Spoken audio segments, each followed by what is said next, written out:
Ladies and gentlemen, welcome to TalkThrough. In this series, we're going to be taking our friends through our favorite pop culture and video game stories.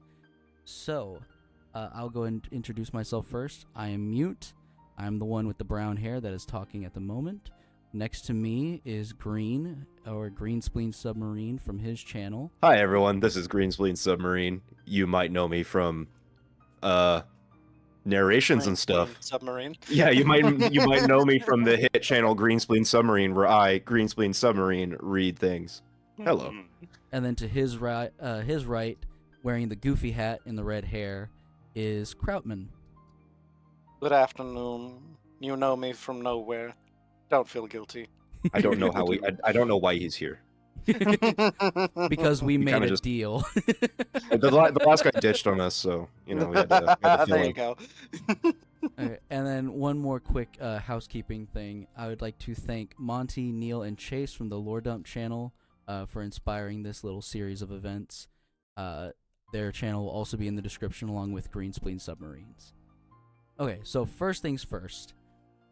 Krautman, how much do you know about Kingdom Hearts?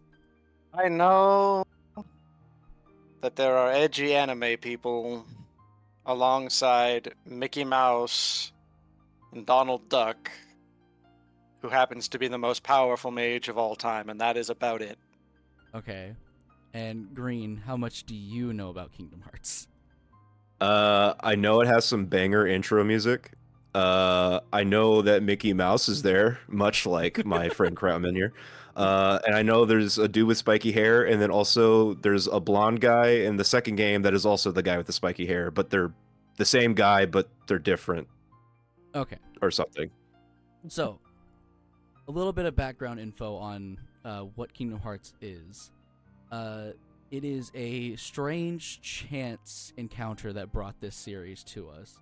Two executives, one from Square and one from Disney, met in an elevator, and basically this is their brainchild. They hired the lead character designer of Final Fantasy VII, Tetsuya Nomura, to direct this in his directorial debut. It is very weird, and I love it, and that is why I'm going to put you guys through this. Understandable. I've heard some things about its storyline kind of being, like, all over the place. It's not quite Metal Gear Solid, but, you know. Yeah, I was going to say, it's not that bad as long as you pay attention. Oh, you see, that's going to be the hard part. Yeah. Alright, so, Kingdom Hearts. You said it has banger music, and you are absolutely correct. This game opens with Utada Hikaru's Simple and Clean, while the opening cinematic goes on. It begins with the first words we hear being spoken by our main character, the happy boy, Sora. Look at him in his spiky hair. Yeah. Gotta love that Jesus early Christ, 2000s those Those pants, he's got them goofy shoes, you know. Oh He's my really God. he's killing it. His Hey, design... if you can't serve in a 2000s video game, where can you serve? True. His design was supposed to be a mixture of Final Fantasy and literally Mickey Mouse. That's why his shoes are big and yellow. I can now I actually suppose they nailed it, see yeah. that. What a horrible combination! What an odd combination. But they nailed it. Yeah. Awful taste, great execution. True. He opens up by saying, I've been having these weird thoughts lately. Like, is Don't any we of all? this for real? Or not? At the end of the opening cinematic, Sora is plunged into an ocean and lands on a stained glass platform, sporting the image of Snow White surrounded by the 7 dwarves. You visit a few more of these platforms, one for Cinderella, Aurora, Belle, and the fact that it's these 4 princesses is actually important. You go through the game's tutorial, and on Belle's platform, a disembodied voice says the closer you get to light, the greater your shadow becomes, as Sora's shadow expands into a giant shadow creature known as the Dark Side. Oh, I think I remember. I think I actually remember fighting this guy, because I played a little bit of the first one so long ago when I was, I don't know, 5, 4. I fought one boss. He had guns. That was what I remember. Oh yeah, I had you fight Zigbar's data battle in KH3. Oh, you also fought Larxene. Oh, was she the woman? Yeah, we'll get there. One of these Bro's fucking name was names, Zigbar? dude. Yeah, Zigbar's great. I love him. That sounds like Wow. a slur. That sounds like a slur for an alien species. Oh my god. Listen here, you fucking Zigbar. You might want Honestly, bro. Jesus. Mm. Anyways, the voice continues, but don't be afraid and don't forget. The voice is cut off by a boss fight. Win or lose, Sora starts being consumed by darkness, and the voice returns. But don't be afraid. You hold the mightiest weapon of all, so don't forget. You are the one who will open the door. Sora wakes up on a sunny beach of the Destiny Islands, where Kairi, our generic love interest, she calls him a lazy bum and then bonks him on the head. She's kind of. You'll never take Kyrie's heart. We're not there yet. Oh, I'm sorry. Spoilers. She's kind of a spunky little lass, and we learned from this conversation that she's not actually native to the islands, but she also doesn't know where she's from. She says she would like to visit her hometown sometime, and Sora mentions he'd like to see it as well, along with any other worlds out there. Another boy's voice calls from behind them and asks, "Hey, aren't you guys forgetting about me?" And we see our best friend, Riku. We love Riku. He's also got spiky hair. He does. It's an anime game. Were you expecting different? Not only is it an anime game, it's Tetsuya Nomura. He designed Vincent Valentine. Like, come on. Who? Final Fantasy Dude in a VII red game. coat with guns. He also Oh. designed Cloud and a lot of other Final Oh, Fantasy. he's got the spikiest hair. Oh, yeah. Riku mentions that he's been working on the raft and throws a log at Sora, and then calls Kairi just as lazy as he is, which she laughs off. Kairi then challenges the two boys to race to the raft.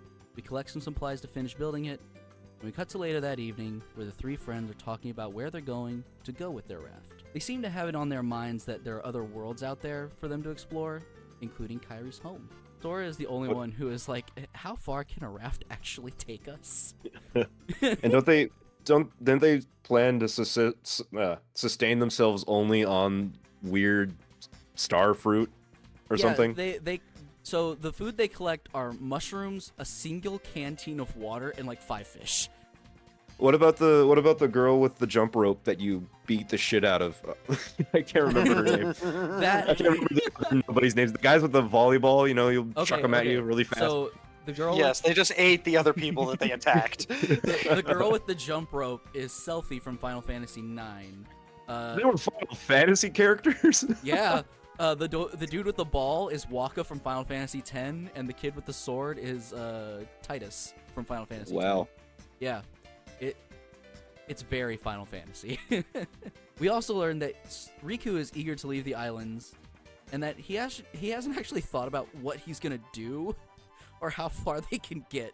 But he thanks Kairi for giving him a lot to think about. On their way home. I mean, look at them. They're obviously protagonists. They'll find a way. Oh, course. absolutely.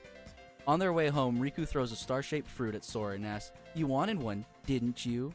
This is called the Papu fruit. I always wanted to eat one. Like, just, just wanted to gnaw on it, man. Look at it. They look scrumptious. It looks like a Trix. A piece of Trix cereal. Yeah, a little bit. Riku explains if two people share one, their destinies become intertwined. They'll remain a part of each other's lives no matter what. Sora stares at it. Riku adds, "Come on, I know you want to try it." Sora starts, "What are you talking about?" before he's cut off by Riku laughing and running away. Sora tosses the fruit into the water and chases after his friend. We fade to black and fade back into Disney Castle, where the court wizard Donald Duck is entering the throne room to greet the king. But King's gone. He's gone. He's not there. Is the king Michael Mouse? Maybe. Yeah, Wow. yeah, it is. It absolutely is. Wow. Pluto the dog gives Donald a letter that he reads and then goes sprinting out of the throne room screaming. He goes to the captain of His Majesty's Royal Guard, Goofy. Oh my god, why? Yuck. Gosh. We've got traitors to the state, yuck. Take them to the Johnson block. Gosh. Gosh. Guilty. Send them to the guillotine. Oh, God. Goofy is asleep in the garden and only wakes up after Donald electrocutes him. As you do. I'd zap him too. Donald tells Goofy that there's a problem and that he can't tell anyone, not even Queen Minnie or Daisy, who are standing right behind him. You know, standard Disney joke, just, he's right behind me, isn't he? Back on Destiny Islands, Sora is running around collecting fish, mushrooms, and fresh water for their raft trip. Hey, see? And he ends up in a cave where we see several cave drawings. Sora walks up to one and it appears to be of him and Kairi.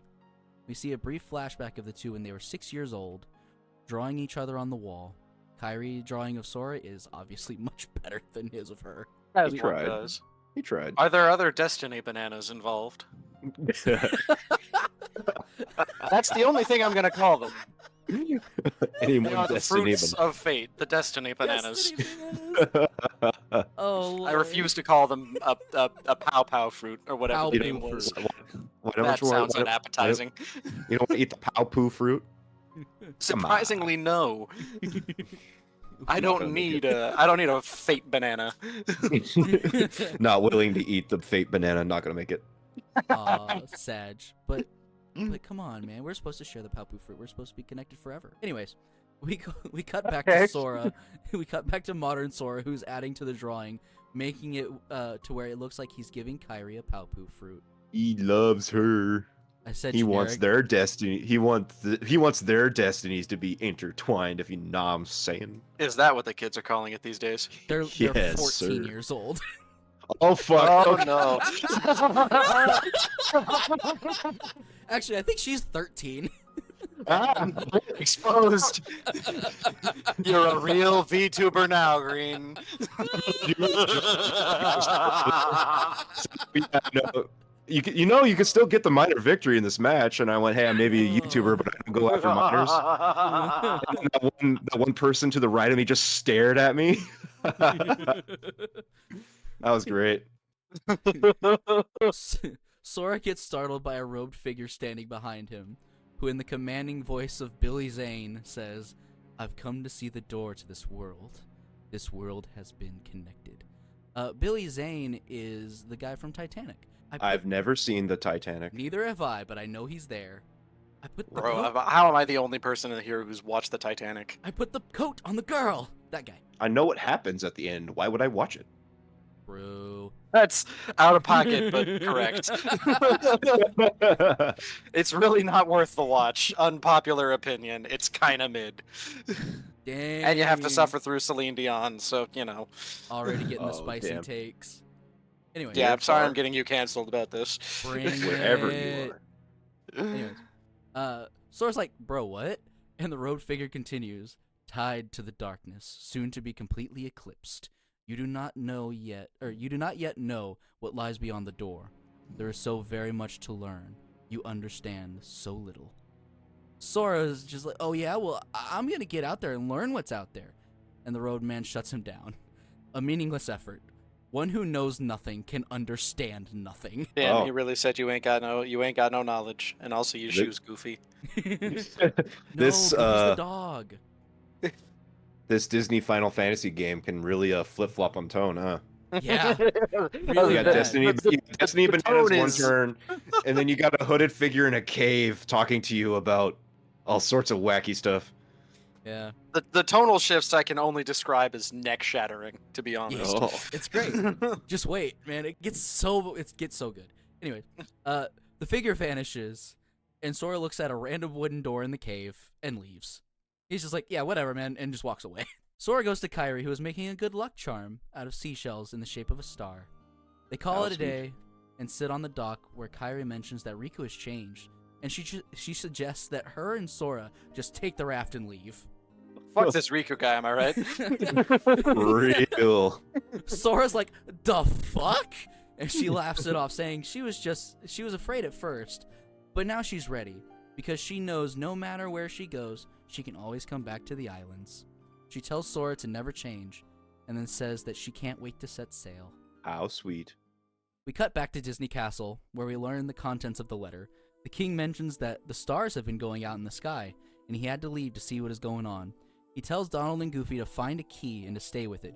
He adds, go to Traverse Town and find Leon. P.S. Would you apologize for Minnie to me? Thanks, pal. Go ahead, send your buddy to your wife. Alrighty, that's gonna end up well. Yeah, exactly. Yeah, for sure. Jiminy Cricket offers to accompany them as a scribe to chronicle their travels. The three of them and Why Pluto. Jiminy? I don't know, man. They need a conscience. Disney bullshit. Let's go with that. The three of them and Pluto go to Why the is hangar. that going to be an explanation for like 90% of this fucking franchise? Don't question Disney it. bullshit. The three of them and Pluto go to the hangar and board their spaceship. Okay.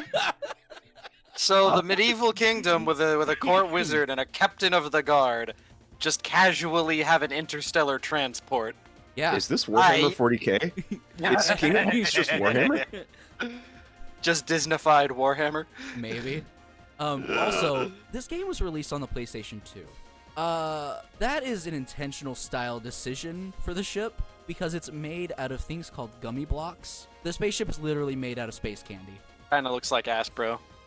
Well, that's they give it. That's the excuse for the low poly count. It's space gummies. Yeah. I have space gummies. Definitely, but... wink, wink, nudge, nudge. You do have space gummies. We've gamed with you on space gummies. I can neither confirm nor deny. My lawyers have advised me not to comment further. Oh, man. 4chan gonna have a day with you, man. Anyways, Chip and Dale are the ones who, like, control the hangar, and they're just like, alright, later. Back to Sora. He's laying in bed when he looks outside and sees a storm coming. He gets worried about the raft and rushes out to save it as his mom calls him down for dinner. As Sora docks his boat, he sees a giant black ball of darkness in the sky and notices that Riku and Kairi's boats are already there. Small ant-like creatures... Oh, sorry. Were their parents on the island? There's two islands. You can't... Okay. In gameplay, you can't see it. But there's actually a main island that's like maybe 500 yards from the other one. So they're not like a bunch of, Lord of Flies ass kids running around an island or something? No, There's parents and everything? Yeah, they have parents. Oh. Yeah. Oh. So you can color our surprise, by the fact that they're children in an anime, especially a Final Fantasy property. Yeah. We were expecting there to be a tragic backstory involving orphanages and the like. Of course, yes. We'll get there. Oh boy. Uh-oh. Small ant-like creatures appear out of the ground and start attacking. Sora Michael, tries... have you ever seen an ant? I mean, they're ant-like, got the big head. Yeah. They have feet and hands like a person, and non-compound eyes. They have They have a set of antenna. Does not an ant make? I mean, it looks like an ant, sorta, to me, if you've had some aforementioned space gummies, but... Yeah, if you're just a little out there, sure, I suppose. Space gummies and Destiny bananas. Oh boy. Or Fate bananas, sorry. Fate bananas. Fate banana. That was my nickname in high school. We all know that wasn't true, Angry Inch. Sora tries to fight them off with a wooden sword, but it's doing nothing, so he runs. He finds Riku standing near the palm trees and asks where Kairi is. Riku says the door has opened. Now we can go to the outside world. Sora's not having any of it and says, we've got to find Kairi. Riku says Kairi's coming with us. Once we've stepped through, we might not be able to come back. We may never see our parents again. There's no turning back. But this may be our only chance. We can't let fear stop us. I'm not afraid of the darkness. He then reaches his hand. That is a silly opinion. He then reaches his hand out to Sora as darkness surrounds him. Sora reaches out trying to save his friend, but they are both consumed. A bright light shines in, and a giant key appears in Sora's hand, with the word Keyblade echoing around him. Riku is gone, nowhere to be found, and Sora is now able to fight off the shadowy creatures surrounding him. He makes his way to the cave, which now sports a pearly white door in front of it. He runs in to see Kairi as she turns around looking dazed. She is barely able to get out the word Sora before the wooden door slams open and Kairi is sent flying towards him. He tries to catch her, but she disappears through him, and he's blown out onto a chunk of the island that is floating off into the dark void above. Get fucked. Another boss fight against Darkseid again. This fella. Oh. Sora defeats the monster, and it floats into the darkness of the storm. It's not long before Sora is sucked into it as well. We cut back to Donald and Goofy, who are walking through a town square, when Goofy looks into the sky and watches a star vanish, and he points it out to Donald. The two continue through Traverse Town, where Pluto Great separates... soundtrack. Oh, it's so good. It's so good. Pluto separates from Goofy and Donald, and Goofy wants to follow him, but Donald calls him a dumbass and walks off. So Goofy follows. Does he actually call him? I imagine not, but... No, he goes, "Oh, what do you know, you big palooka?" And Goofy's like, "What do I know?" And follows him. Pluto, of course, doesn't listen to them and finds Sora in an alleyway, licking his face to wake him up. Sora's like, "Oh, what a weird dream." And then Pluto jumps on him, and he's like, whoa, okay, not a dream, not a dream, not a dream. He walks into the 2nd district of Traverse Town, where he sees a man running away from shadowy creatures. He falls, and his heart is released from his chest, which then turns into another shadow monster, this one dressed up in armor. This is why you don't take Benadryl, kids. This is why you don't abuse Benadryl, because then you get shadow demons. If you take too much, that guy, he's at the foot of your bed at night. I can confirm. Wow. He fights off more of the shadows before returning to the town square, where he runs into Squall Leonhardt from Final Fantasy VIII, played by Jesus David Christ. Boreanaz, aka Angel from Buffy the Vampire Slayer, and Agent Booth from Bones. They have a lot of really high-profile actors in this. No kidding. Jesus. Haley Joel Osment plays Sora, the guy from the kid from Sixth Sense. And also he's in The Boys. Oh geez, The Boys. Yeah, that was trippy. Yeah. Kyrie is played by Hayden Panettiere, which I don't know anything that she's from, but she is very recognizable. Squall says they'll come at you from nowhere, and they'll keep coming at you as long as you continue to wield the Keyblade. He then questions why it would choose a kid like Sora and goes to take it, but Sora stands his ground, so Squall attacks. Win or lose, Sora passes out and a female voice calls out to Leon, and the camera pans up to show Yuffie from Final Fantasy VII, played by Christy Carlson Romano, aka Kim Possible. What? Yeah. Jesus. Hey Sora, what's the sitch? Yeah. Oh God. Sadly, there's no Kim Possible world. Maybe in Kingdom Hearts 4. Anyway. I hate it here.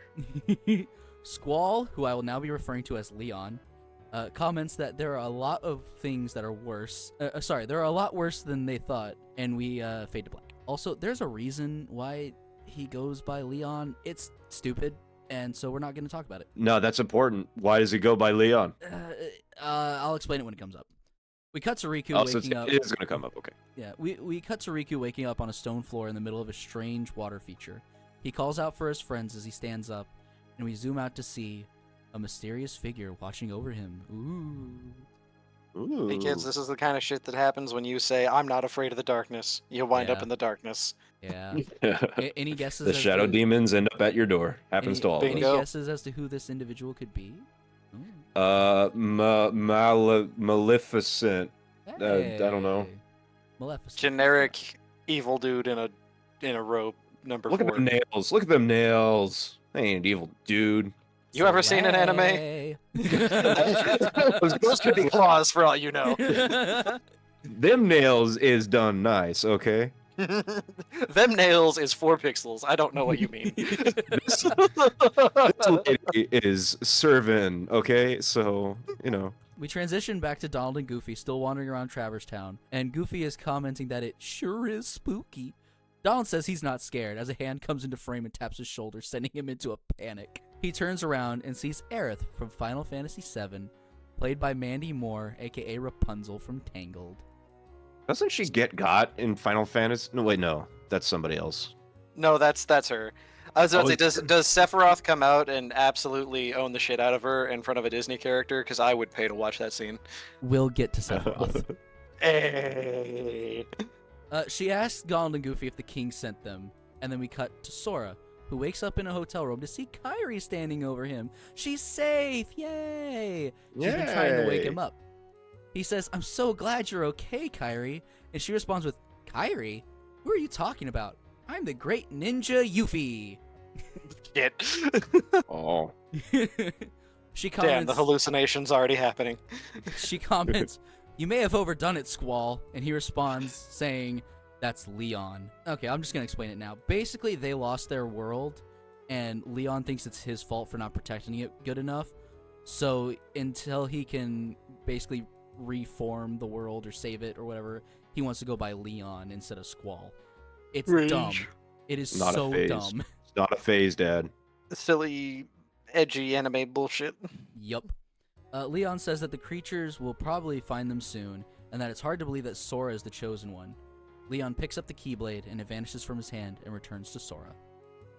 In another room, Aerith is talking to Donald and Goofy about how the existence of other worlds is meant to be a secret.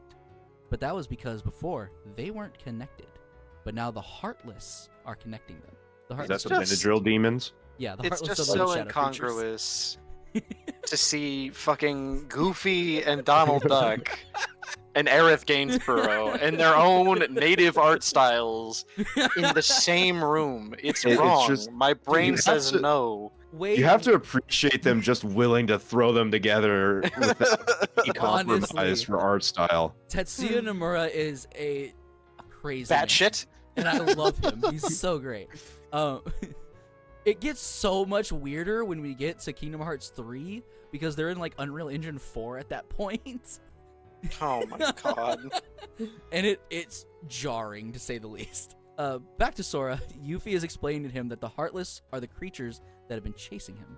Her and Leon explain that the darkness in people's hearts is what attracts them, and that there is darkness in every heart.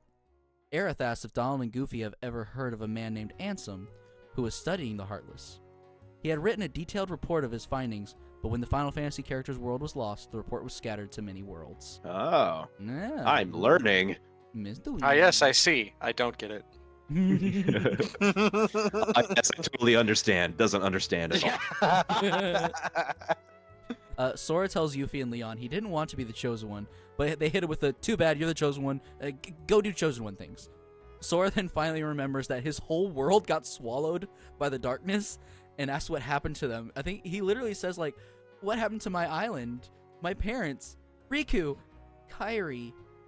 They dead, buddy.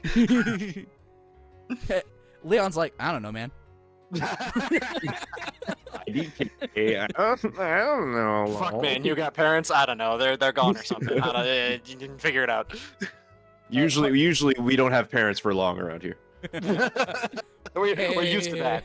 He gets I don't really know. Heartless suddenly appears in the room, and Leon yells for everyone to leave.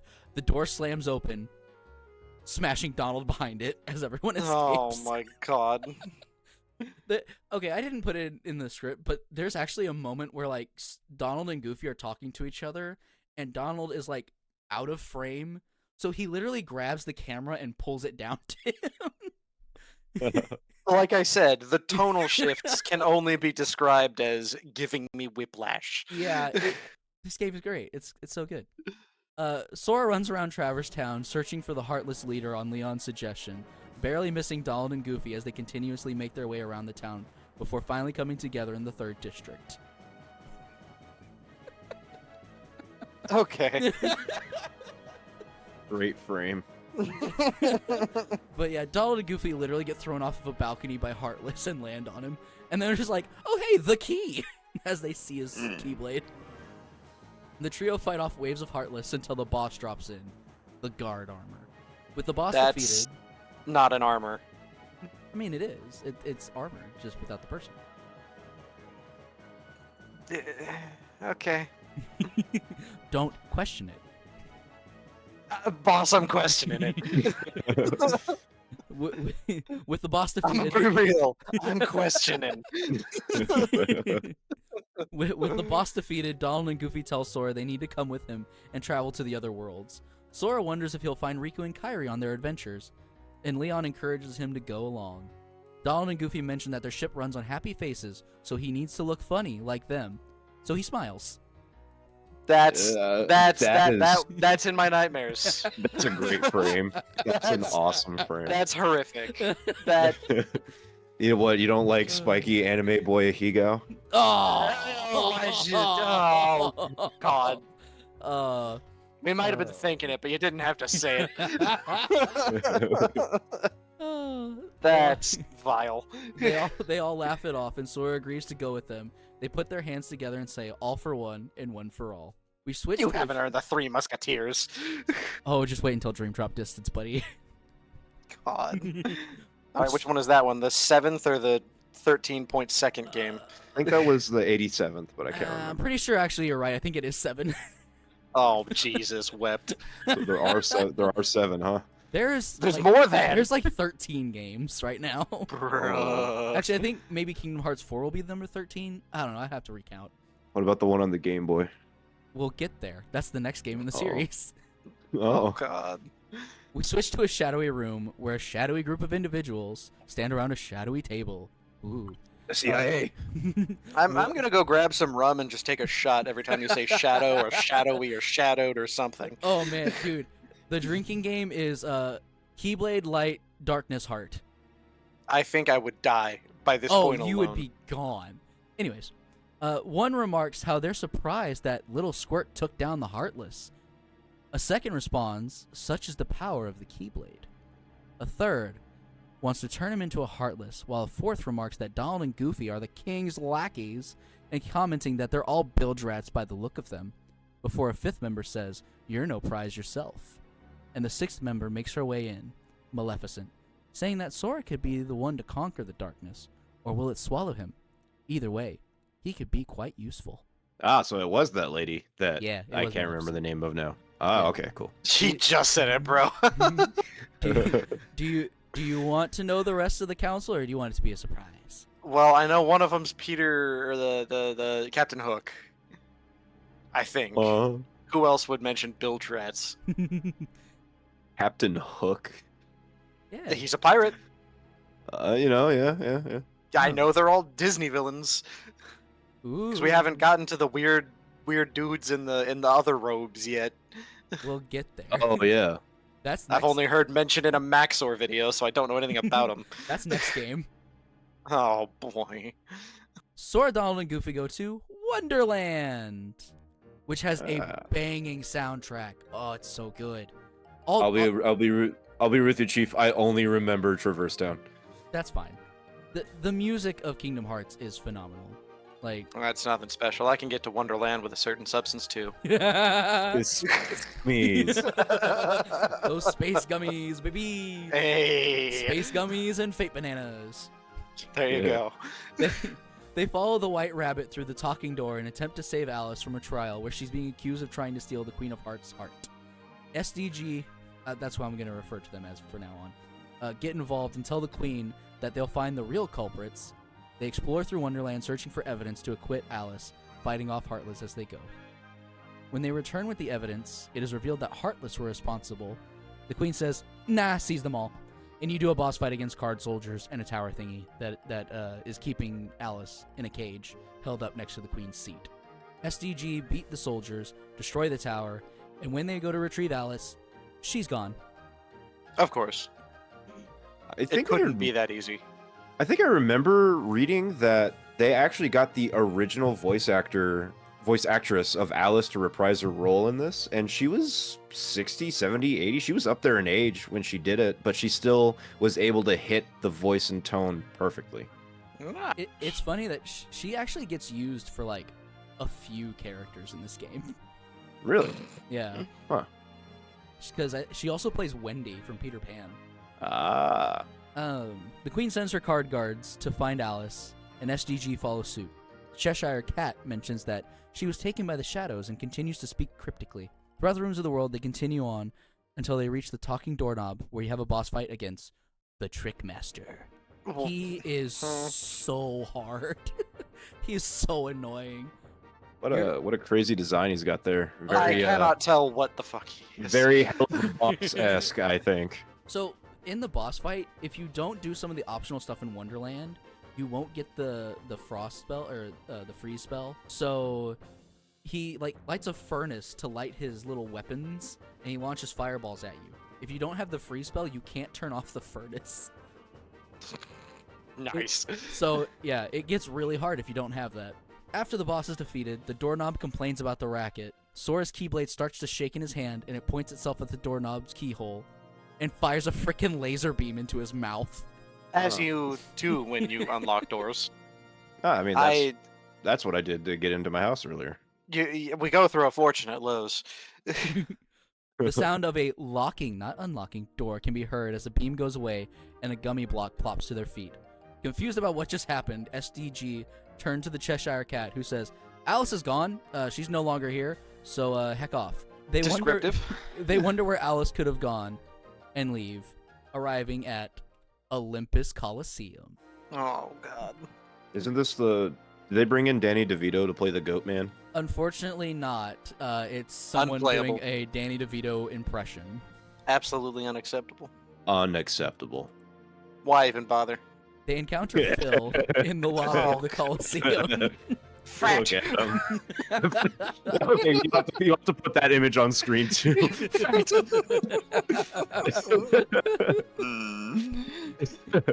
He's currently preparing for the games, and he mentions that only heroes can enter. Donald says that they're heroes, and Phil laughs it off. They go to leave frustrated, but are stopped by Hades, who gives them a pass to enter the games. They go back, show off their pass, that face. and Phil He is engrossed. Bro is reading all the letters and none of them. It's just Percy Jackson. He has dyslexia unless it's Greek. The lights are on and the mouth moves, but Mr. Brain has long since departed. I see Sora has gotten some space gummies too. Did he eat the one that fell out of the keyhole? Probably. Let's be real. Bro is straight Sora, suited. hey, Disney's supposed to be the happiest place on earth. They got to do something, right? There's heroin Yes, in the water. Now that they have a pass, Phil lets them compete, and while fighting in the games, Sora catches the eye of another competitor, Cloud from Final Fantasy VII. God, why? This can only go well. Played by Steve Burton in his first go at the role. He would later reprise it in Advent Children, and I think the other Final Fantasy VII movie also. Unfortunately, though, he's not remake Cloud. Sag. So that's a lot of characters from Final Fantasy VII, and very few from any other Final Fantasy game. 7, 8, 9, and 10 are all represented, and yeah, it's Nomura, but also Fair. like advertising new Square games because I think 10 had just come out around the same time, so that's why we get Waka and Titus at the beginning, and I think like no other Final Fantasy X characters until the very actually, I think not until Kingdom Hearts 2. Yeah. Anyways, later on in the games, Hades is talking to Cloud, telling him to make sure he takes Sora out of the tournament so that he can move on and kill Hercules.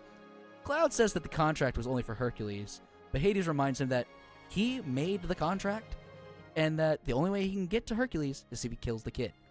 So Cloud walks away. Hades remarks that he's stiffer. I definitely thought you were about to say, so naturally, Cloud goes to work. I mean, yeah, he does. Destroy the child. Hades remarks that he's stiffer than the stiffs back home. Still, suckers like him are hard to come by, and as the scene fades, the growling of a large beast can be heard echoing behind him. You do a boss fight against Cloud, and it is also really hard because the beginning of the game is not very child-friendly. But Sora wins, canonically, and while Cloud tries to recover, Hades sets Cerberus free, and he stomps on Cloud.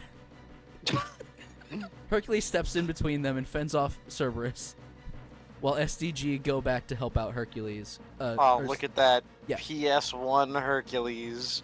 This is PlayStation 2. Yeah, it's PlayStation 2. 20 polygons in his arm. Hercules fends off Cerberus while they escape, but Sora, Donald, and Goofy end up going back to help him.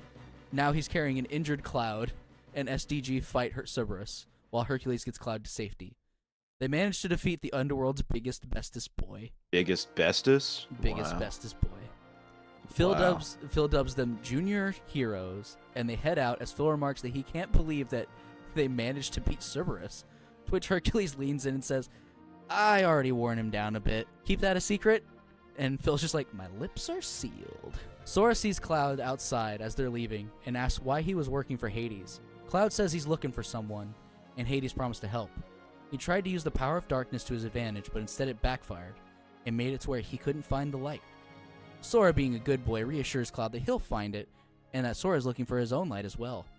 Cloud gives Sora the ability to use his Sonic Blade attack, and Sora offers a rematch, but Cloud says, I think I'll pass. Oh, It's God. too cool for you, Sora. Too cool for a 14-year-old boy.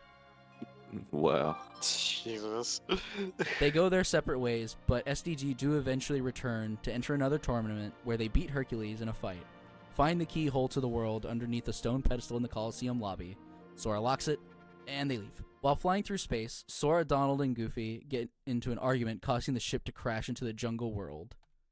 Sora lands alone in a treehouse and is attacked by the leopard Sabor before he is saved by Tarzan. Sora tries to explain to Tarzan that his friends are missing, starting to say that the loud one is Donald, but stops and says, never mind, I'm looking for my friends Riku and Kairi. Tarzan seems like he understands Sora and leads Sora to Jane's camp. Meanwhile, Goofy is worrying about Sora in a bamboo thicket, and Donald blows it off, saying, who needs him? Before Clayton finds them. And he also takes them to the camp. Gun. Oh, shit. Big He's got a gun. He looks Jeez. like the only Disney villain to not do some stupid scheme and to just pull out a gat. It's also Bambi's, the hunter from Bambi, so, you know, he just tried to kill someone. he just said, oh, you're a talking animal? Okay. Bang. I got some buckshot for that. I'll make it quick. SDG reunite, and at first they're happy, but as soon as Sora and Donald realize that they're friendly again, they turn their backs on each other and cross their arms. Of course. They help Jane find slides for a projector that the Heartless stole, and they look through them, only for Sora to stop on a slide of a castle and mention that this place, it just looks so familiar. But how? I've never been off my island. That's a lie. There's some hidden destiny stuff going on, ain't there? Well, he did have the Who fate knows? bananas. You He never did know have what fate that could bananas. lead to. Oh, for real. Maybe he imagined it during his space gummy trip. Wow. Oh, God. You run around the I've jungle been for there. a while. Clayton tries to hunt gorillas. Sora, Donald, Goofy, and Tarzan stop him. He storms off. While in the bamboo thicket, Clayton gets attacked, and everyone goes to check on him, only to find that nothing is left but his pipe. And then they're attacked by Sabor again. They Of course. literally fucking kill him. They killed And the then big kitty. Oh no, it gets worse. And then they rip out one of his teeth to use as a piece of equipment. Oh, shit. Kingdom Hearts is metal as fuck. Yeah. Literally, you beat him, he falls over dead, eyes still open, and then you just get a bling, a little pop-up that says, now you have this in your inventory. Oh my God. Heartless For every attack. Tarzan time just you- said enough screwing around. let me show you anime kids how we do crack. He went, that's what happens when you return to Monkey. Yeah. Heartless attack the camp and kidnap Jane and a gorilla. So they all have to track down Jane and save her. Jane reveals that Clayton is the one that took them, and that now he's after the gorillas with an army of Heartless by his side. They track Clayton to a cliff, but Tarzan grunts out, "Not Clayton." A short boss fight later, something crashes through a cliff wall, revealing itself to be a giant chameleon Heartless. And you do another boss fight. I have deep memories of this thing. I think I watched my mom fight it. It Rated also E for EE for everyone, Deathclaw. it's no Fallout talk through when? oh, I can talk to y'all about Fallout, let me tell you. We know. Anyway, you have another boss fight against it and Clayton this time. Clayton is literally shooting Sora with a gun. Like, no joke. He is Based. popping caps in this poor little Well, do you see anime boy. Do you see the fucking cudgel that Sora's coming at him with? I was about to say, that is assault with a deadly weapon, dog. That is a piece of rebar wrapped in concrete. I think a gun more than evens the field. As the Heartless dies, it collapses on top of Clayton, killing him. Of course. Tarzan leads Sora, Donald, and Goofy into Gorilla's secret hideaway, where they find a keyhole on a massive tree. Here, Tarzan and Jane help translate that while Sora thought Tarzan knew where his friends were, he was actually trying to tell Sora that his friends are in his heart. Aww, so sweet. Cringe. Really? He's trying to tell him that his friends are in his heart? Really? Yeah, legit. He goes, ooh ah. And Jane's like, oh, I get it now. Ooh ah means heart. And then Tarzan's like, yes, heart. Friends. Why the fuck didn't you say it? Friends. He goes, friends in heart. I remember hearing my brother and sister playing the third game, and like every other line of dialogue, I had just to look over and like gag because of just how friends in heart. Ugh. Yeah, but he also clarifies, Clayton, no heart.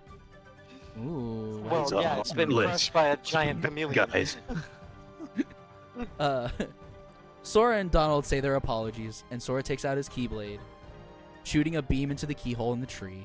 You hear another locking sound, get another gummy block, and head back to Traverse Town. We return to the Shadow Council. It's a banger, isn't it? So good. Good track, good track. We return to the Shadow Council, who are curious as to why the Heartless were drawn to Tarzan's world, since it wasn't on their radar. Maleficent says it was all Clayton's fault. Then Jafar chimes in that Sora's becoming a problem because he keeps sealing up those keyholes, and they don't like that. But Maleficent reassures him that it doesn't matter because it would take him too long to find the rest, and Sora is unaware of their plans. And then Ursula chimes in saying, yes, the princesses. Maleficent adds that they're falling into their hands one by one as Alice appears in the chamber. Dun dun dun. Is the Ice King in this game?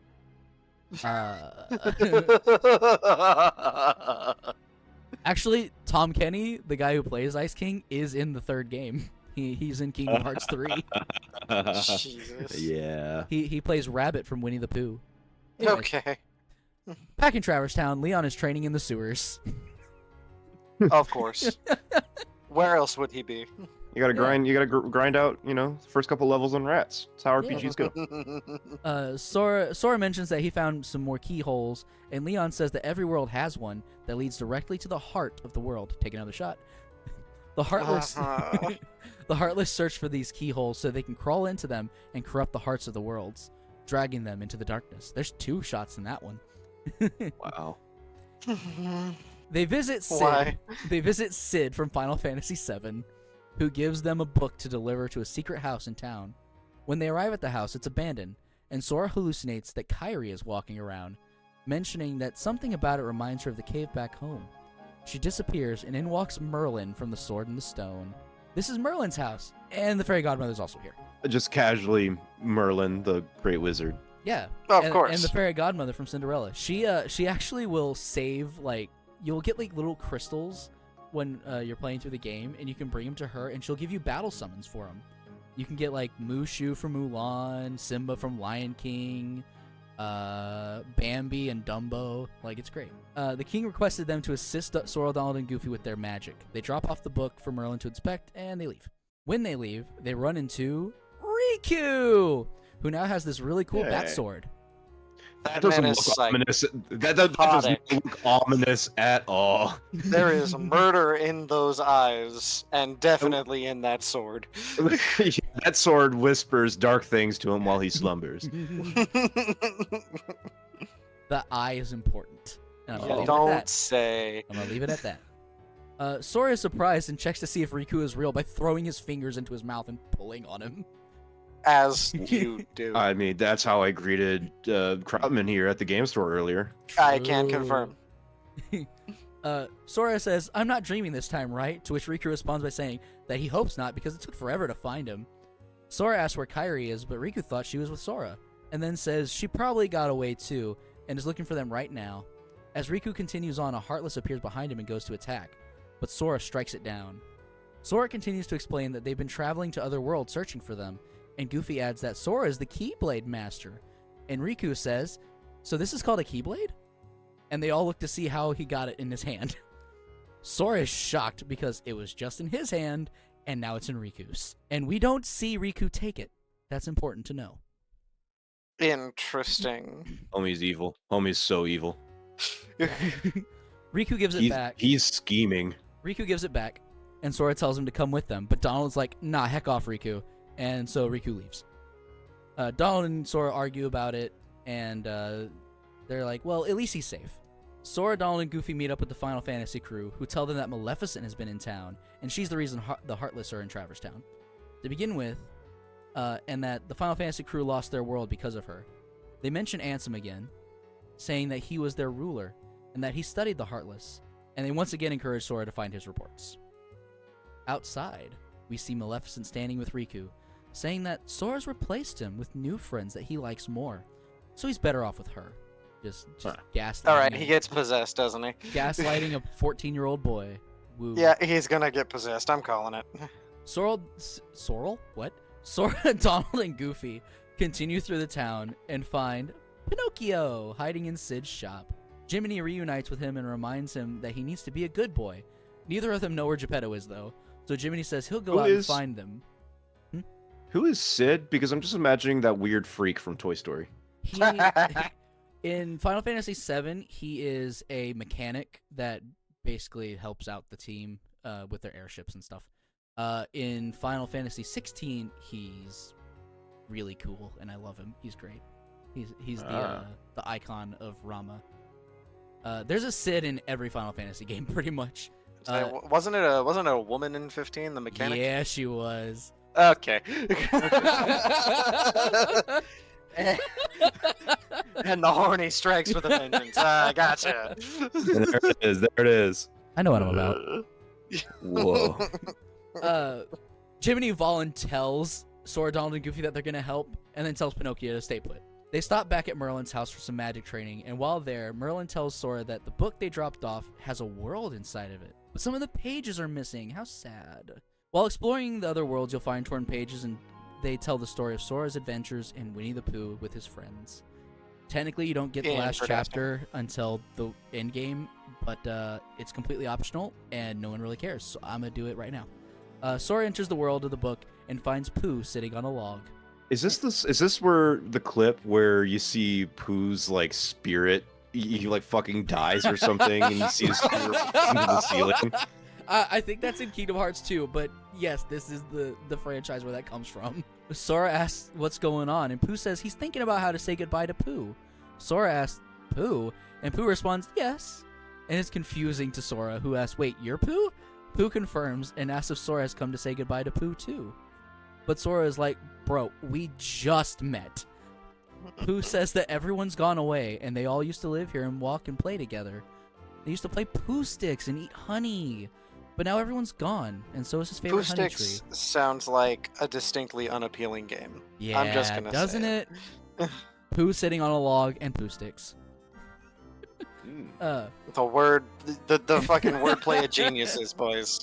He finishes. This is, it's only gonna get better from here. He finishes off by saying, "Maybe I shall end up going away somewhere as well," and then further ponders how he says goodbye to himself. Pooh mentions being hungry, and Sora goes with him to get honey from a tree. While they search for the honey tree, they find Piglet hiding in a log, and then they all just go to Rabbit's house, where Pooh crawls in the window to steal Rabbit's honey. He tries to crawl back out, but he's too fat now, so he's stuck. I see. Tigger comes by and bounces on Sora, and Rabbit tells Sora in order to reduce Pooh's size and get him out of the window, he needs carrot juice. But Tigger's bouncing on the carrot garden, and he'll ruin all the carrots. And if he does that, Pooh's gonna be stuck forever. So Sora has to go save the carrot garden from Tigger, and they push Pooh out. Sora, Pooh, and Piglet go to a nearby bridge where they find Eeyore floating downstream. Sora helps him out, but his tail's missing. So to find it, Sora pushes Pooh on a swing until he flies out and smashes Eeyore's house. Okay. Why? What? Friends in trouble, blow up his house. Exactly. You know. But his tail was in the sticks, so it's fine. You know, they find it. But were they Pooh Sticks? Gross. Maybe. They are brown. Oh, you gotta no. use something to keep them together, And right? sticky. I doubt they have any God. mortar over there. Oh no. The 100-acre wood gang go to a clearing with some tree stumps, and Sora bounces around with Tigger and Roo for a while. Then they go to a muddy path where everyone gets lost. Sora and Pooh search for them, and they find everyone again. They all gather back together at the top of a hill and look up at the stars. Piglet mentions that he's glad that everyone's back together because he didn't know what to do when he was alone. Tigger says he needs to be brave, but Piglet asks if he ever feels lonely. Tigger tells him that it doesn't bother him at all because the most wonderful thing about Tiggers is that I'm the only one. But friends are cool too. Pooh continues to think, and Sora says he needs to leave to find his friends. Piglet wishes him luck, and they all say their goodbyes, and Pooh says, "Don't forget, we'll always be here if you ever like to visit again, that is." The book closes and reveals Sora has now become a part of the cover, holding Pooh's hand. Sora's Christopher Robin, baby! Wow. That cute. The keyhole on the front locks, and Sora returns to Merlin. They continue to explore the town until they find a keyhole behind a fountain in the 2nd district. There's a boss fight against a variant of the guard armor from the first boss, and you beat him. They seal the keyhole. Moving on, they fly away and land in Agrabah. We see a brief scene of Maleficent and Jafar talking about finding the keyhole and the princesses. But Iago says, "I can't find Jasmine anywhere." Jafar asks why she's so important. Surely they'll have come to the world once they have the keyhole, right? But Maleficent reminds him that they need all 7 princesses of heart to open the final door. Ooh, what's that mean? Jafar says if she's so important, he'll get her, and sends Heartless to find him. Maleficent warns Jafar, "Don't steep yourself in darkness too long. The heartless consume the careless." Jafar laughs her off and presses on, and we see Jasmine was watching the whole time. Iago's not very good at his job. It's so weird. Like, I don't know, just something about the dialogue, the darkness consumes those, or like, it just gets, it gets really into it. Darkness It keyblades takes light itself- hearts. It takes itself very seriously. Okay, but here's the thing. It's either commit to the bit or don't, and they're committing, so I'll take it. Okay. Sora, Donald, and Goofy meet up with Aladdin, and they do the movie. Cave of Wonders, Genie's 3 Wishes, all the good stuff. When Jafar gets Genie's lamp, he has Genie show him where the keyhole is, finding it inside of the Cave of Wonders. Maleficent comments that Sora is persistent, and Jafar's like, "Hey man, why don't you just let Riku know what's going on, because he could be useful." But before he can get an answer, Sora shows up, and Maleficent's like, "Peace," and vanishes. Aladdin pleads for Jafar to let Jasmine go, but Jafar denies him, saying that she's a princess, one of 7 who somehow hold the key to opening the door. Then he wishes for Genie to kill Sora, Donald, and Goofy, and Aladdin. As one does. You have a boss fight against Genie and Jafar, where Jafar loses, and he wishes to be made into an all-powerful Genie. It's Phase 2, baby! Oh, You have a boy. boss fight against Genie Jafar, where he gets trapped inside of his lamp. Jasmine's watching everything go on, gets snuck up on by someone, and winds up getting herself kidnapped. Sora seals the keyhole, and they all fly out of the cave, returning to Aladdin's hideout. Aladdin wants to come along in their adventures, but they can't let him because that would be messing with the world order. Genie tries to get Aladdin to just wish Jasmine back, but instead Aladdin sets Genie free, and sends him along with Sora, Donald, and Goofy as a battle summon. When does Will Smith show up? It's actually a really bad Robin Williams impression. I think it's the guy that did the voice for the sequel movies. Oh no. It's okay, you know. Also, I don't know why Genie gets to leave, but Aladdin has to stay. Like, you would think Genie leaving would also mess with the world order, but, you know, don't question it. Back at the Shadow Council, we see Maleficent and Riku with Hades, who's like, "What the fuck, bro?" Little chase reference there. Anyways, if you guys stuck around and helped Jafar, y'all could have won. Riku says, "Hey, I did my part. I brought the princess, didn't I?" So Riku's the one who kidnapped Jasmine and presumably Alice. Maleficent What a adds, jerk. Maleficent adds that Jafar was beyond help, consumed by his own hatred. Hold on. You spoke about his sword earlier. Uh-huh. Is Soul Eater a Square Enix property? I have no idea. It shouldn't be. I don't think I'm so. Googling that. Soul Eater, like the anime? From like No, decade ago? the Soul Calibur, I mean. Oh, Soul no. Calibur, Soul okay. Calibur is not. No. I was gonna say, like, Soul Eater? I mean, like, maybe the sword turns into an anime girl or No, something. no, but- Soul Calibur. I think the sword might actually be called... One second. Oh my god, Geralt of Rivia's in Soul Calibur 6? Yeah, Wild. that's hilarious.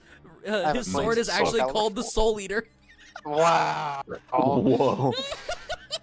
That's great. Anyways, Maleficent continues. One should be aware of letting it burn too fiercely, referring to his hatred.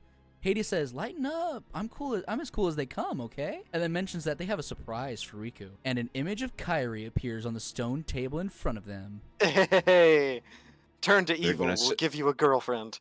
We're gonna sacrifice her Aztec style. They will literally give him her heart. Oh no. Captain Hook comes in as Maleficent tells Riku I knew it. to go to Kairi. Riku asks, what's the catch? Maleficent responds by saying, silly boy, you're like a son to me. I only want you to be happy. But Riku's having none of that, swatting her hand Those away are lies. and says, I seriously doubt that. Maleficent responds that he can believe whatever he wants, but she's kept her into the bargain. Back to Sora, Donald, and Goofy. They're flying through space when Monstro appears and gobbles them up. Monstro from Pinocchio. The big giant whale. Oh. We see a flashback of 6-year-old Sora and Riku talking about a monster in the cave on the island. The two go in to fight it, but find there's no monster in there. Just a hole in the rocks making weird noises in the wind. Riku mentions that it's kind of weird that there's a random wooden door in a cave. But Sora's like, whatever, no monster, not interested. Riku tells Sora that when they get older, they should leave the island and go on a real adventure. Sora's like, okay, hey, let's go meet the new girl at the mayor's house. His feet are just massive. He doesn't have big shoes. It's just huge fucking grippers. We've got a regular hobbit over here, boy. I need to point it out. Holy shit. those are not proportional. Now you know why his shoes are so big. Hey, That's what I'm saying. You know what they say about dudes with big feet, right? Anyways. Oh my god. Big socks, yeah. Yeah. We return to the current Sora, waking up in Monstro's mouth, where they see Pinocchio's here somehow. What up, son? Because he was at Traverse Town. How'd he get here? What? They chase him down and find Geppetto. Pinocchio gives his father a giant gummy block, and then sees Riku walking off deeper into Monstro. Yeah, he. What would you call them? Space gummies? Yeah, he just gives him a massive space gummy. Yeah, it gives him, couple thousand milligrams. Tilted, man. He's gonna be God. gone. You're gonna be straight zoot cabooted. Pinocchio runs off, and Geppetto is like, hey, can you go get him? When they find Pinocchio, Sora tells him it's no time for games, and he hears Riku call out, but Sora, I thought you liked games. Or are you too cool for them now that you have the Keyblade? Sora asks what he's doing here, and Riku's like, playing with What Pinocchio. is this dialogue, dog?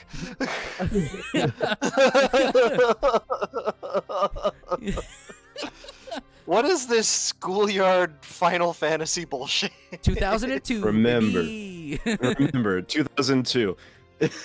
They start the game off with the most 2000s ass song you've ever heard in your life. Oh, it's Oh my so God. good though. He says, "I'm playing with Pinocchio." Duh. Sora asks if he's found Kairi, and Riku says, "Maybe. Catch us, and maybe I'll let you know." He then yoinks Pinocchio and books it. By the way, I'm kidnapping your friend. Bye. Okay, bye. Maleficent asks Riku why he still cares so much about Sora, and Riku tells her that he doesn't. I'm just messing with him. Maleficent doubts him and warns him to be aware of the darkness in his heart, because the heartless will prey upon it. And then she leaves. Sora catches up and is like, "What the hell, man? What's your deal?" And Riku throws it back at him, saying, "All you seem to care about now is running around and showing off your Keyblade." Adding in, "Do you even want to save Kairi?" He's Then very fixated on this Keyblade issue. Then Pinocchio screams from another chamber. The torture chamber. Sora, No, Donald, the big Goofy. stomach thing. Sora, That is Donald, for Goofy, and You Riku. evil monster, showing this to me with my own eyes. Why does it look like a Pokemon? It does! A lot of the Heartless do, but we're not at the Pokemon game yet. There actually is a Pokemon game. What? Dream Drop Distance is great. You're gonna love it. I am There's far too Pokemon in it? sober. Yeah, we'll get there. We'll get there. They find Okay. Pinocchio trapped inside of a Heartless stomach cage, and there's a boss fight where Riku helps you. Pinocchio How 4. sweet. Riku's great, isn't That's he? what I'm talking about. Green fuck. When it's defeated, it spits Pinocchio into a hole, and Riku jumps in after him. Sora, Donald, and Goofy follow and see Geppetto pleading to Riku to return Pinocchio to him. Riku says, "Sorry, old man. I have some unfinished business with this puppet." Kind of gross, but okay. Give me back my son. No. Geppetto says, "He's not a puppet. He's my little boy." And Riku Dog, mentions that that boy's made of wood. I like Riku's just casually holding him like he's a static prop up there. Yeah. That's great. Riku mentions that Pinocchio is unusual because not many puppets have hearts. But since he has one, maybe he can help someone who's lost their heart. Sora asks if Riku is talking about Kairi, but Riku's like, what do you care? And he walks away. Sora, Donald, and Goofy run after Riku again, and Riku tells them that Pinocchio could be the key to saving Kairi. And then he just straight up Darth Vader's Sora, reaching his hand out and telling Sora to join him in saving her. Together, they can do it. But Sora draws his Keyblade. Just a little bit of satanic sacrifice, and we'll have girlfriend. Riku asks if Sora would really fight him over a puppet that's already lost his heart to the Heartless. Sora hits him back with heart or no heart, at least he still has a conscience. The Heartless boss from before returns, and Riku disappears into a portal of darkness. Sora, Donald, and Goofy beat the boss, Pinocchio gets his heart back, they return to Geppetto, and they escape Monstro. Do you think there's people who are at the edge of their seats in like pure excitement about what could possibly happen next when they're talking about hearts and heartlessness and Pinocchio and Donald Duck and Mickey Mouse and all that? Yeah, me. Are you one of those people? Yeah, me. Were you Yes. at the edge of your seat like, I wonder what kind of gripping dialogue could happen next? Bro, It was a test. Kingdom Hearts 3 started development in 2012 and didn't come out until 2019. Kingdom Hearts 2 came out in 2006. So yes, I was on the edge of my seat like, bro, what could Kingdom Hearts 3 be? And I loved it. It's great. I cried. Moving on. We see a brief scene of Riku on Hook's ship, standing next to Kairi, who is lying unconscious on a bench in the captain's quarters. Riku asks if Kairi is like a lifeless puppet now, which Maleficent confirms, saying her heart was likely taken by the Heartless. Riku asks what he can do, and Maleficent says that there are 7 princesses of heart that they need to gather together to open the door to the heart of all worlds, and that inside is untold wisdom, which will surely lead to a way to recover her heart. She then gives Riku the power to control the Heartless.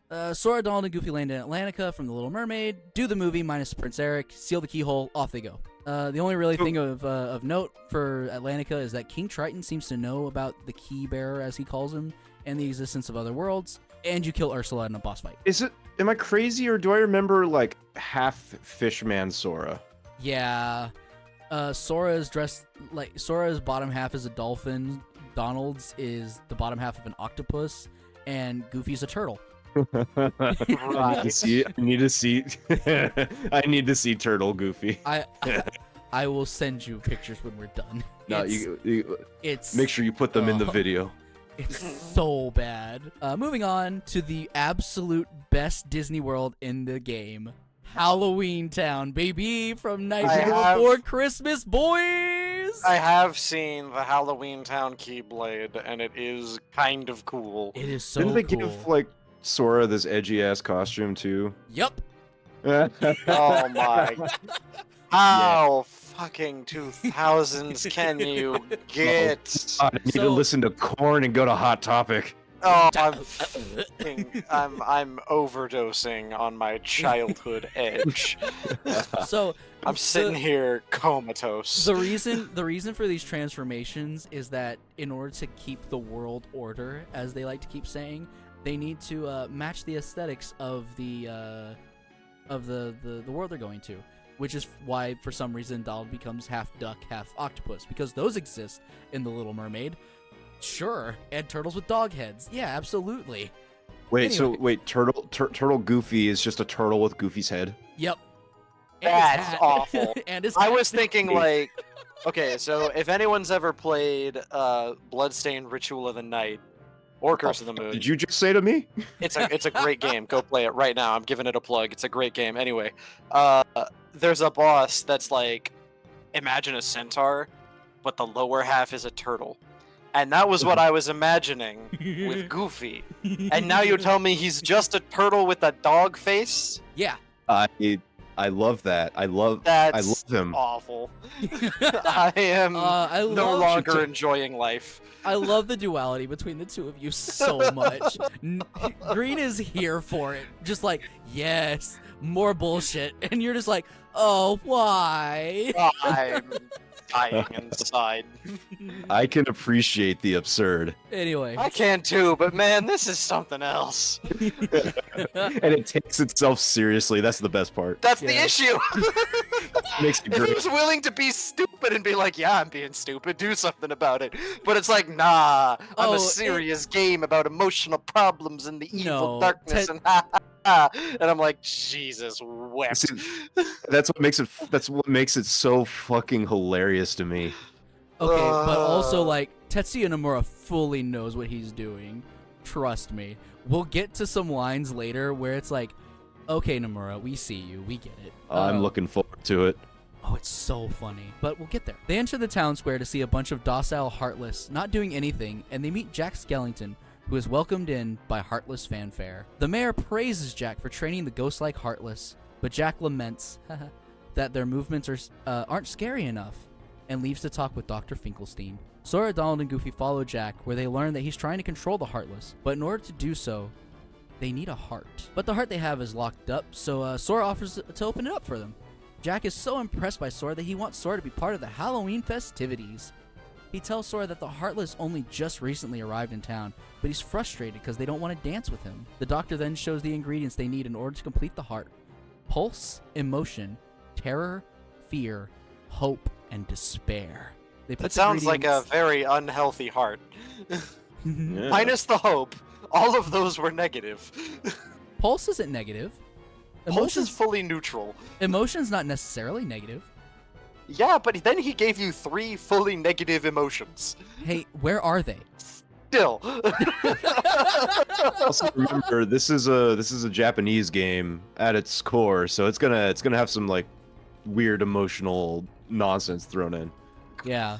God. This is Also, I love how emotion is a separate category, and then he says, "Oh yeah, also here's these 3 specific ones." don't question it. Anyways, I'm they- questioning, dog. They put the ingredients together, but the experiment fails, so the doctor wants to try adding memory to the mix.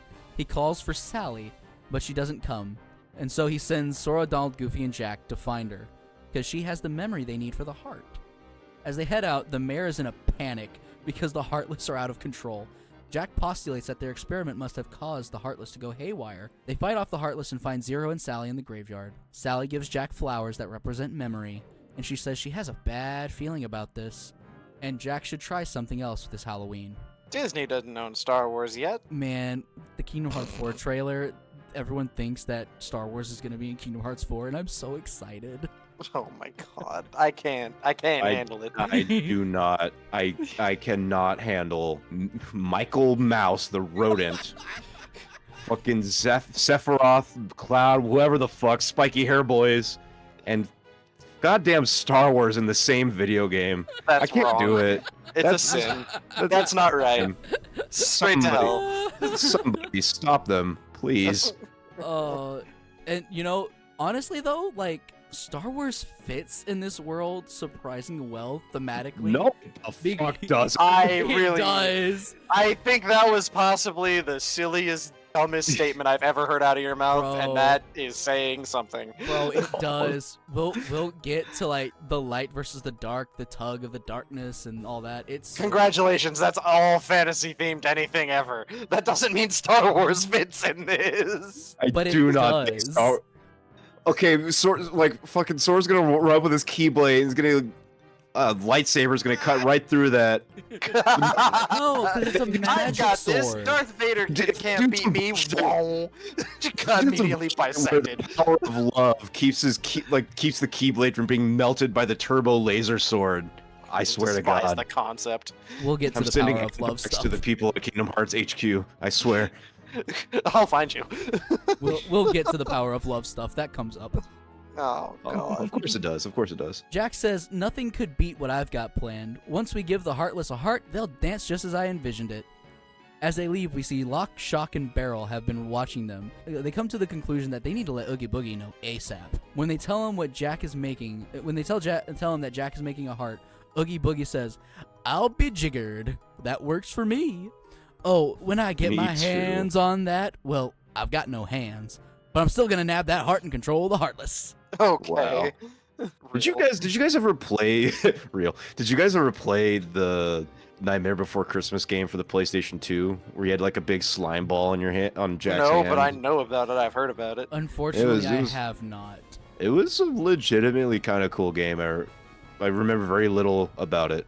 You would think with this being my favorite Disney movie, it absolutely would have come across my path, but just unfortunately. I remember when you go to save your game, there's the guy that has like the smaller guys in his hat, and he says like, I'm not gonna do an impersonation of it, but it's been stuck in my brain for so long. The doctor finishes the heart, but Lock, Shock, and Barrel steal it. So SDG and J chase the kids down to Oogie Boogie's house with Zero's help and beat them up. Just some casual child abuse. That's been happening all game. Every time someone's whooped Sora's ass, it's been just casual child abuse. But Deuce he's 12. But he's the protagonist, so it's fine. The Oh, of kids course. tell them that Oogie already has the heart, so they go find him in his torture chamber. Inside, Oogie taunts Jack and says if Jack wants it back, he has to come get it. So he swallows the heart. He tries to command the Heartless to attack, but only a couple show up. So Oogie gets really upset, and you have a boss fight against Oogie Boogie. Nice. Defeating him, all of his bugs spill out, and Jack deduces that the heart they made was a failure since Oogie couldn't control the Heartless. Now, on their way out, they hear the house creaking behind them as Oogie Boogie merges with his house to become this abomination. What in the fuck? What? Phase 2, baby! You fight the house. Does And Disney doesn't own Monster House. Dang it. Same brain cell. Same brain cell. We only have one between the three of us. And I damn near burnt it out doing this for you guys. Jesus. You destroy the house, killing Oogie Boogie once and for all, and reveals that the keyhole has been under Oogie Boogie's house this whole time. And it's huge. Wow. Oh. Sora seals it, and they return to town where Jack asks Sally why he didn't listen to her. But Sally reassures him that they'll come up with another plan for Halloween together. The doctor ponders what he has been missing when making the heart, and what even really is a heart anyways. And Sora, Donald, and Goofy leave. Fair. I could have swore this was in the second game. You come back to a few worlds throughout the games. Uh, Yeah, technically the second game's the third game. While flying through space, Goofy notices another ship, a pirate ship. The pirate ship rams them and sends them down to Neverland. Sora gets separated from the others and winds up on the deck of a pirate ship where he finds Riku, who says, I didn't think you'd come, Sora. Sora's still a little raw about the whole Pinocchio thing, so he's just like, heck off, Riku, where's my duck and dog? Riku's still kind of miffed and says, are they that important to you? More important than old friends? Instead of worrying about them, you should be asking about her. This guy It looks met so one sad. goth bitch and immediately turned evil. Bro, Without hesitation. Worth. Nah, Maleficent is Wow. not hot enough for that. Sorry, dog. Stepping aside, he shows that Kairi is completely zonked out of her mind. Ah, those space gummies. yeah, it's Yeah, like shit. definitely on a steady diet of space gummies. Yeah, I've looked like that before. I know. At a certain one of our friends' bachelor party, I remember you being pretty much gone No, no. while destroying him in Halo. Still remember drunk Furby on the couch playing Halo, dominating everyone. Sora is shocked to see her, and Riku says, that's right, while you were goofing around, I finally found her. Sora tries to get to him, but Captain Hook and the Heartless stop him. Sora asks why Riku is siding with the Heartless, but Riku tells him, the Heartless obey me now, Sora. Now I have nothing to fear. Sora calls him stupid. You're stupid. You're stupid. Bitch, you're dumb. Sooner or later, they're going to swallow your heart. Riku says his heart's too strong, and he also has a few new tricks he's learned on his journey. He summons a shadow of Sora, and then drops him into the brig. Classic blunder. Riku tells the captain to set sail, and Hook is mad about it, but says the Heartless freak him out too much, so he's just not going to argue with the kid. Fair. In the brig, Sora is telling Donald and Goofy, What the fuck? I know it's PS2, but man, human faces don't do that. Look at that frame. I That is would, a skinwalker from the forest about to eat me. I would hang that up. oh, my wall. That's Look at that fucking frame. awful. right next to the smile. Oh Oh, god. jeez, this is great. In the That brig, is an alien pretending to be a person. In the break, Sora is telling Donald and Goofy that he found Kairi. It was really her. Goofy is thrilled and says they should go up to get her. And Donald agrees. But first, how about getting off? Oh, got- I see now. Whoa. Oh no, he's 14. Hey, Oh. hey, the duck is an adult. The duck's the one that said it. Oh. They gather themselves, and Peter Pan pops out from behind a barrel with Tinkerbell in tow. I keep thinking you're just about to say Peter Griffin because Disney owns Fox, which owns Family Guy now. They didn't own him yet. Hey, So Peter, we gotta stop the Heartless. we gotta stop the Heartless. Oh. Peter, there's shadow people at the door. Peter Pan helps them escape, and with Tinkerbell's help, they teach them how to fly. We switch to Riku, who's talking to Hook, who asks, so Wendy's not one of the chosen ones? Riku's like, Maleficent says no, so let's GTFO ASAP, and leave the dead weight behind, including her. Hook asks, why those 7? And what is Maleficent planning anyways? Riku says he doesn't know, and quite frankly, he doesn't care, as long as he can get Kairi's heart back. Hook thinks that there's no way she's getting her heart back. The Heartless ate it up, after all. And then Smee tells them that the prisoners escaped, and Hook tells him to bring them hostages to him. Who the fuck is Smee? The little dude with the bulbous nose and the blue and white shirt. Oh, I was like, when did Anakin's mom get here? No, that's Shmee. This is Smee. Oh, a classic mistake. Who is the father? There wasn't one. Whoa. Anyways, down below, Sora, Donald, Goofy, and Peter find Wendy above them, separated by a rope floor. Wendy mentions that there's another girl up there with her, but she seems to be asleep. Sora calls out to Kairi, and her hand moves towards him a bit. But before they can get to them, the pirates take the girls to the Hook's quarters. Sora Why are gets her to- feet so goddamn massive? Oh my god. I didn't notice that until now, and I'm like, God, it's like maracas parallel to each other. That's how they What the all are. That's how they all are. That's not that's Like- a medical condition.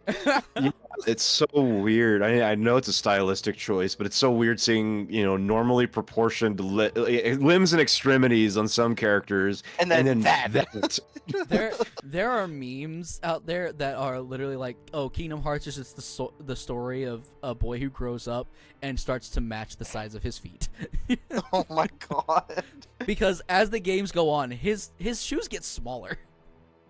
Wow. Like in the Kingdom Hearts 4 trailer, they're just normal tennis shoes. Oh my god. Sora gets to the captain's quarters just in time to see Riku carry Kairi through a dark portal, and Shadow Sora pops up to fight the real Sora. Shadow Sora boss fight, and Peter Pan leaves to take care of Wendy. They go up to the deck, and Hook says that Riku's a codfish for taking off to Hollow Bastion with Kairi and without him. But Sora's not going to get the chance to make it there. He makes Sora walk the plank, but he flies now, so he just takes off into the air. He flies now? He flies now. Damn. You do a boss fight against a heartless pirate ship, and Hook. Peter Pan sends Hook overboard, and the crocodile proceeds to chase him across the water. We've had people die, but not Hook. Okay. Yeah, right? Have any of the characters who died, have they been Disney IP? Trying. Oh, they killed the yeah. hunter, dude. Yeah, they killed. Yeah, Clayton. they killed the hunter. They killed Clayton and Sabor, It was. Oh, well, yeah. and then ripped his freaking tooth out. Sora stands off to the side, away from the rest of the group, seemingly pondering something. Goofy says maybe Kairi really did lose her, but Donald stops him as they watch Sora. Sora says, I still can't believe it. I really flew! Wait till I tell What? Kairi. I Oh. wonder if she'll believe me. Probably not. Peter Pan says he should bring her to Neverland sometime so they can all fly together. Sora says that he can't wait to find Kairi and tell her all about the adventures they've had. They leave Neverland and go to Big Ben in London, where at midnight, Sora locks the keyhole. Wow. Yeah.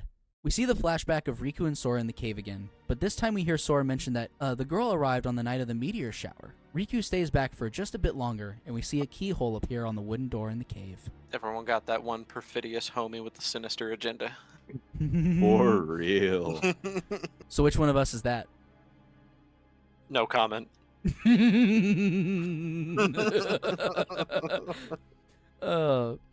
We switch to Riku, who is out of breath in the Shadow Council's chamber. Maleficent tells him that he was reckless bringing Kairi there without a vessel.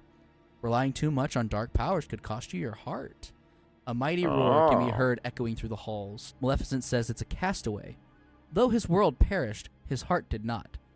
When we took the princess from his castle, he apparently followed her here, though through sheer force of will, he has come. Maleficent then reassures Riku that he has nothing to worry about, because he's no match for Riku's power. Riku asks what power, to which Maleficent responds with, the untapped power that lies within you. It's time you awakened that power and realized your full potential. She then empowers him with her magic. Ah, so he's a bad guy, and he's definitely a bad guy now. Sora, Donald, and Goofy go back to Traverse Town, where Sora's kind of in a little bit of a funk. Goofy reassures him that the king told them to stay with the key bearer, and as long as he has the key, they're staying with him. Goofy then adds, you just gotta believe in yourself, that's all. Sora repeats, just believe. And then we hear Kairi's voice echo, saying, I believe in you. Sora starts suddenly seeing a memory of a little girl speaking with an old woman. The old woman begins to tell a story. Long ago, people lived in peace, bathed in the warmth of the light. Everyone loved the light. Then people began to fight over it. They wanted to keep it... And then the Fire Nation attacked. Jesus. Ah. They wanted to keep it for themselves, and darkness was born in their heart. Not the Fire Nation, the Darkness Nation. The darkness spread, Okay. swallowing the light and many people's hearts. It covered everything, and the world disappeared. But small fragments of light survived in the hearts of children. With these fragments of light, children rebuilt the lost world. It's the world we live in now, but the true light sleeps deep within the darkness. That's why the worlds are still scattered, divided from each other. But someday, a door to the innermost darkness will appear, and the true light will return. So listen, child, even in the deepest darkness, there will always be a light to guide you. Believe in the light, and the darkness will never defeat you. Your heart will shine with its power and push the darkness away. Man, if you were doing that drinking game, you would die right there. No kidding. Oh my tolerance God. for this JRPG bullshit is... We're hitting the edge of the meter, dog. The old lady Jeez. then says, "Do you understand, Kairi?" Sora snaps back to reality and wonders if that was Kairi calling to him. I love how there's just a frame of Sora ominously floating in the background. Behind this little girl. See that? Oh my god. He even sort of looks like he's A-posing. This game is a gold mine. It's great. There's so many good memes. Donald, they stole my animations. Oh, just wait until we get to Kingdom Hearts 3. That's where the Let Them Cook meme comes from.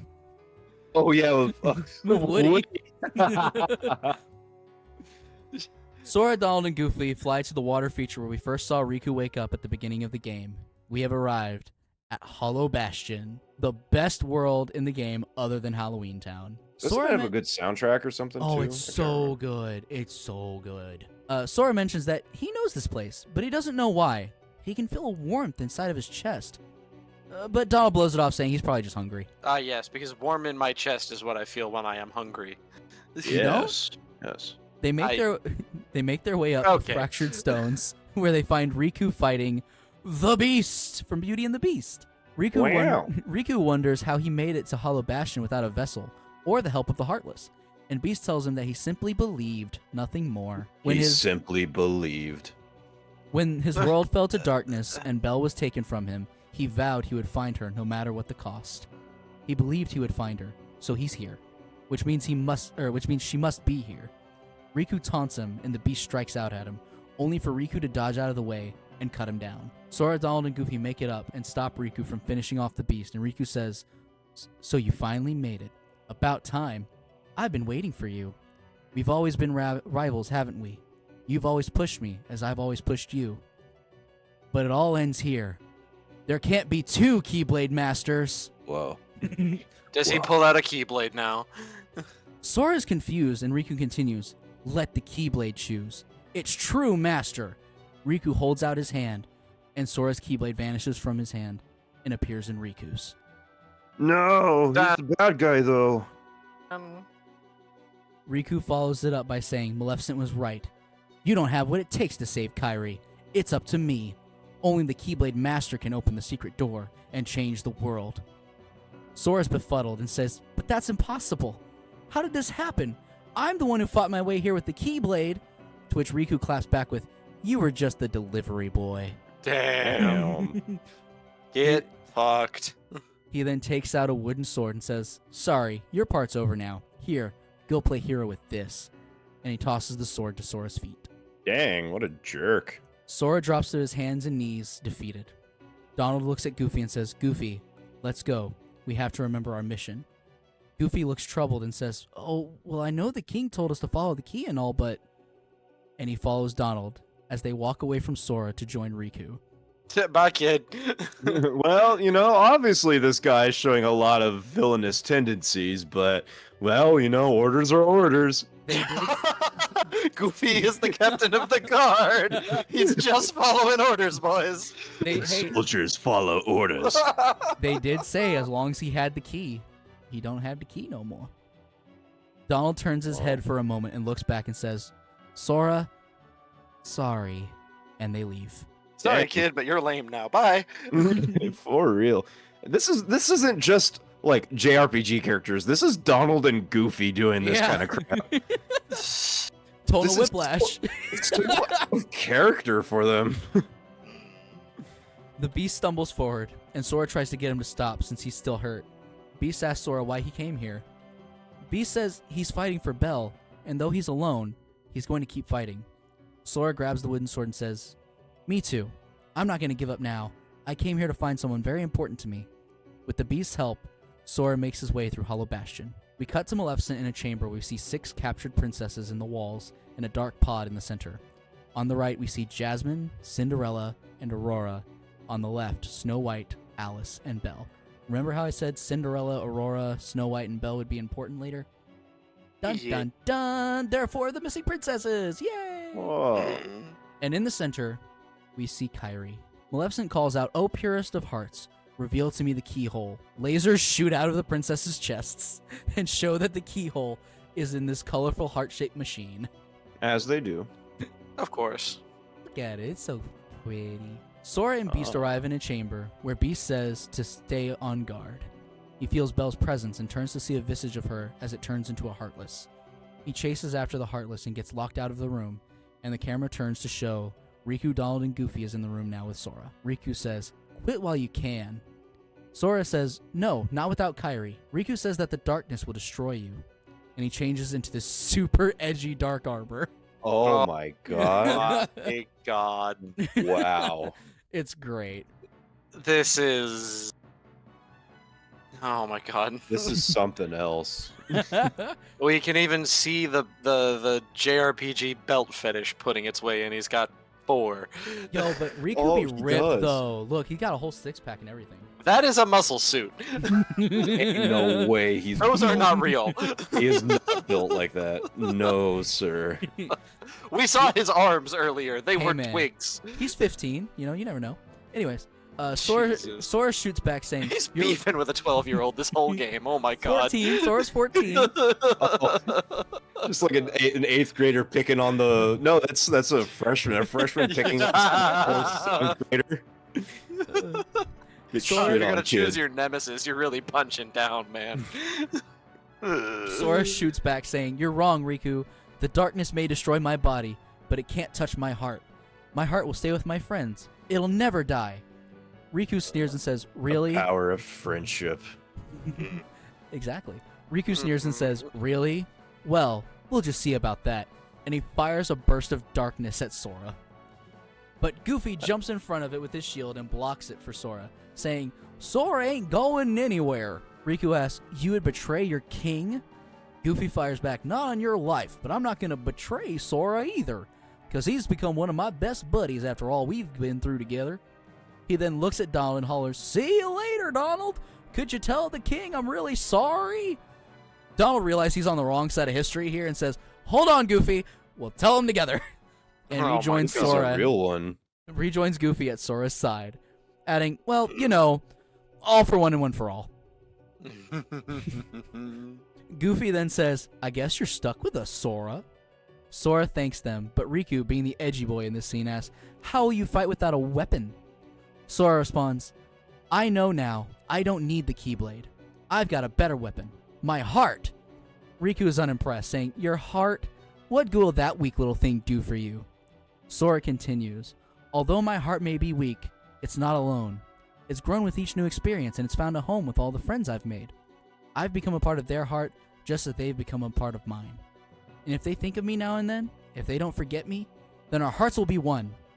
I don't need a weapon. My friends are my power."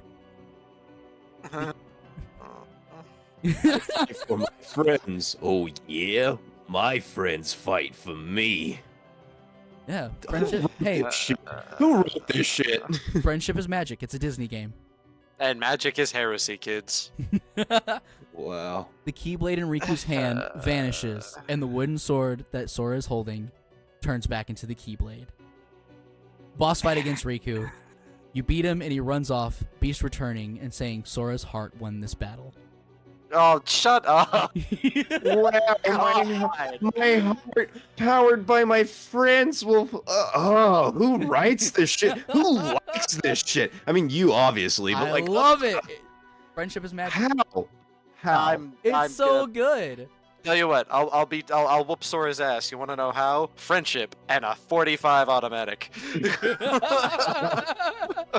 There you go, bingo done. Oh. Friendship and 2 well-placed hollow points. Honestly.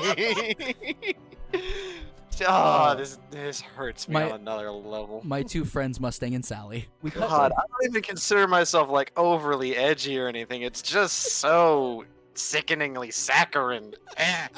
Yeah, it's like Oh. when the entire monologue about his friends and his heart and whatever, and like, oh, well, that weak little thing, dude. I was physically making Oh, gagging God. motions. It's great. Friendship is magic. I will tell you now, this is the sappiest of the games because it's the most Wow. kid-friendly. God. The later games get a lot more serious and a lot more sad. I can't tell if that's gonna be funnier or Or more, worse. like, Yeah. I don't know. Part of me is like, oh, I'm gonna I'll get my daily fix of lulz, but I just don't know. Man, part of me is dreading looking back on my friends are my power with like nostalgic glee of the shit we're stuck in then. It's okay. You won't have to. He says it again later. Anyhow, we cut to Riku still running and saying, "Why? It was mine."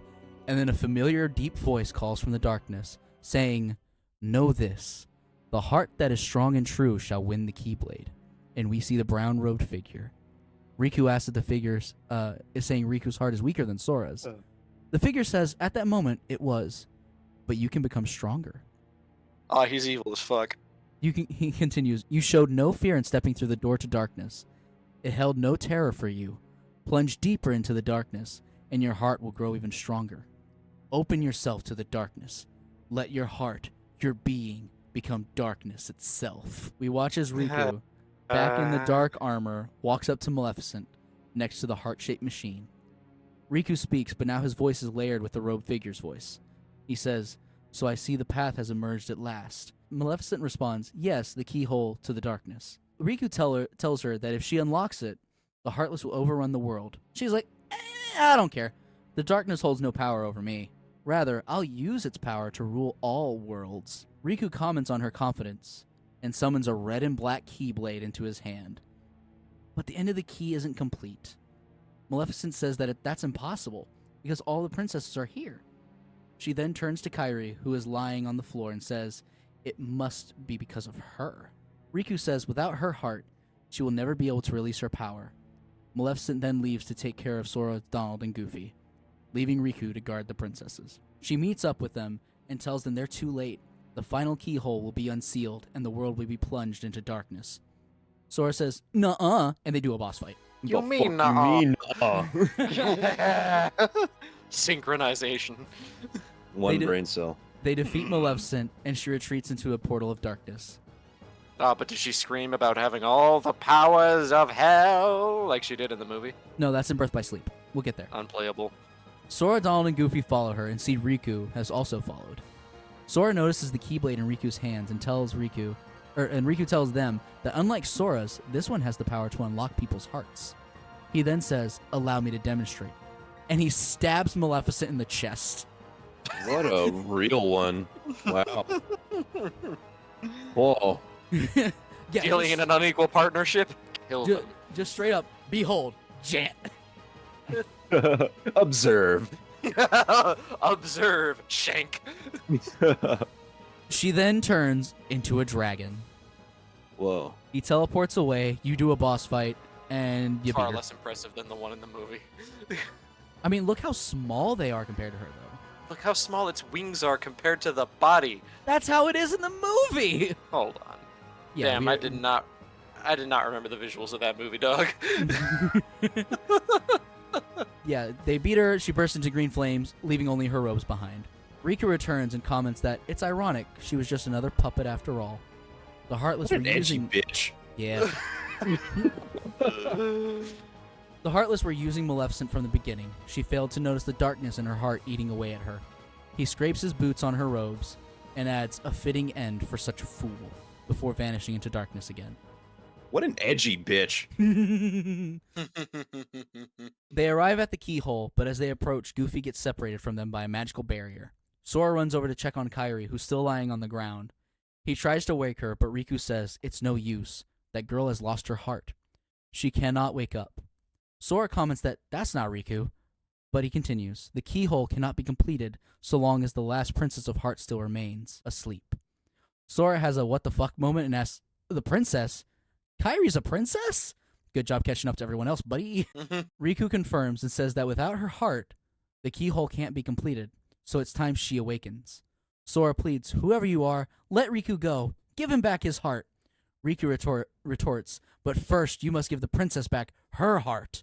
Riku points the Keyblade at Sora, and a flash comes from his chest.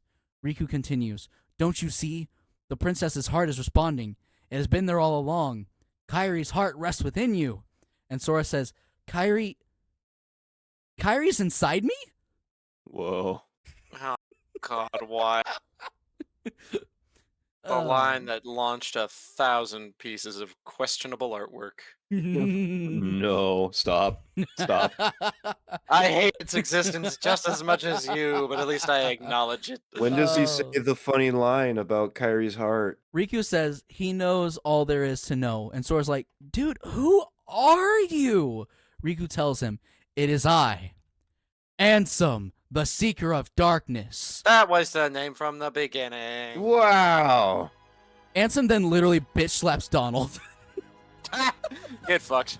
So it is it they huh? Green, I passed that line 20 fucking minutes ago, dog. But Yeah. huh? What do you mean, huh? Never mind, continue on. What are you hawing about in particular? Like I said, 20 minutes ago I was there, so like, what are you hawing about in particular? Like Riku or Ansem's spirit has possessed Riku? Yeah. Or okay. Alright, that's all. Was Yeah. that not clear? Nah. Them Yeah, damn Not space that whole dummies. Faustian nonsense. If you give yourself over to the dark, yes, you will be so much more powerful. And then he's got two voices when he comes back. Well, I didn't hear the two voices, so Oh, my mute said it. Ah. You have to Anyways, listen with your ears, my friend. I can't do that. Fair. Anyways. I don't know how to read either. Donald gets bitch slapped through a magical barrier. He's out of the fight. So Riku walks over to Sora, points the Keyblade at him, ready to open the door and achieve everlasting darkness. But as he goes to strike, Sora hears Kairi call his name, and he blocks the strike, pushing him back and saying, forget it. There's no way you're taking Kairi's heart. You'll never take Kairi's heart!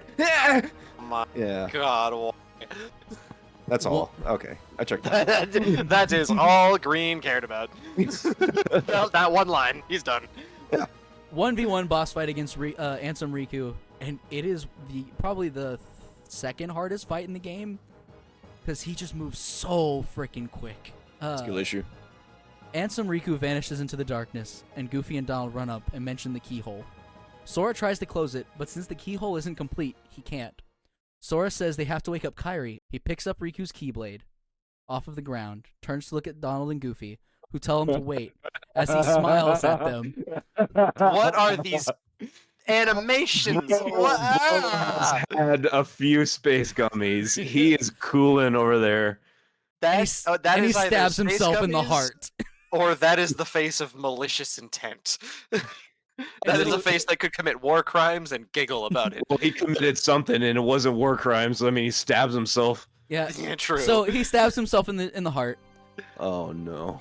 The Keyblade breaks into the hearts of the 6 princesses, and they return to their respective bodies. Sora's and Kairi's heart leaves Sora's body. Kairi's returning to her as Sora begins to fade into light particles. Donald runs towards him as he falls, and Kairi wakes up, watching as Sora fades from existence. She runs forward to catch him, calling out his name, and he vanishes.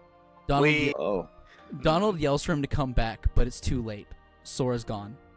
Sora is straight up dead. Wow. Yeah. Hey, I've seen Pokemon the movie. You just have to cry, and you'll bring him back. We see a brief scene of Sora falling into a black void where he asks, "What's happening to me? Falling into darkness." Kairi, Donald, and Goofy are looking to the sky in disbelief as Kairi says, "Sora, are you really?" "No, he can't be. I won't let him go." The robed figure's voice, Ansem's voice. This is where we get into the power of love bullshit, isn't it? Oh no. Ansem's voice can be heard from behind them as he says, "So you have awakened at last, princess." And we see the true form of Ansem, the Seeker of Darkness. Fuck is that caricature of a JRPG villain? He's got the yellow Sith eyes, the silly emblem on his chest, about 900 belts, the stupid glove gauntlets. Yo, but What is this? Yo, but he's like ripped though. I do not care. Look at his goofy ass outfit. Goofy outfit. Dude Hey, went to Party City, said, "Give me one of everything," and took the lamest combination he could make.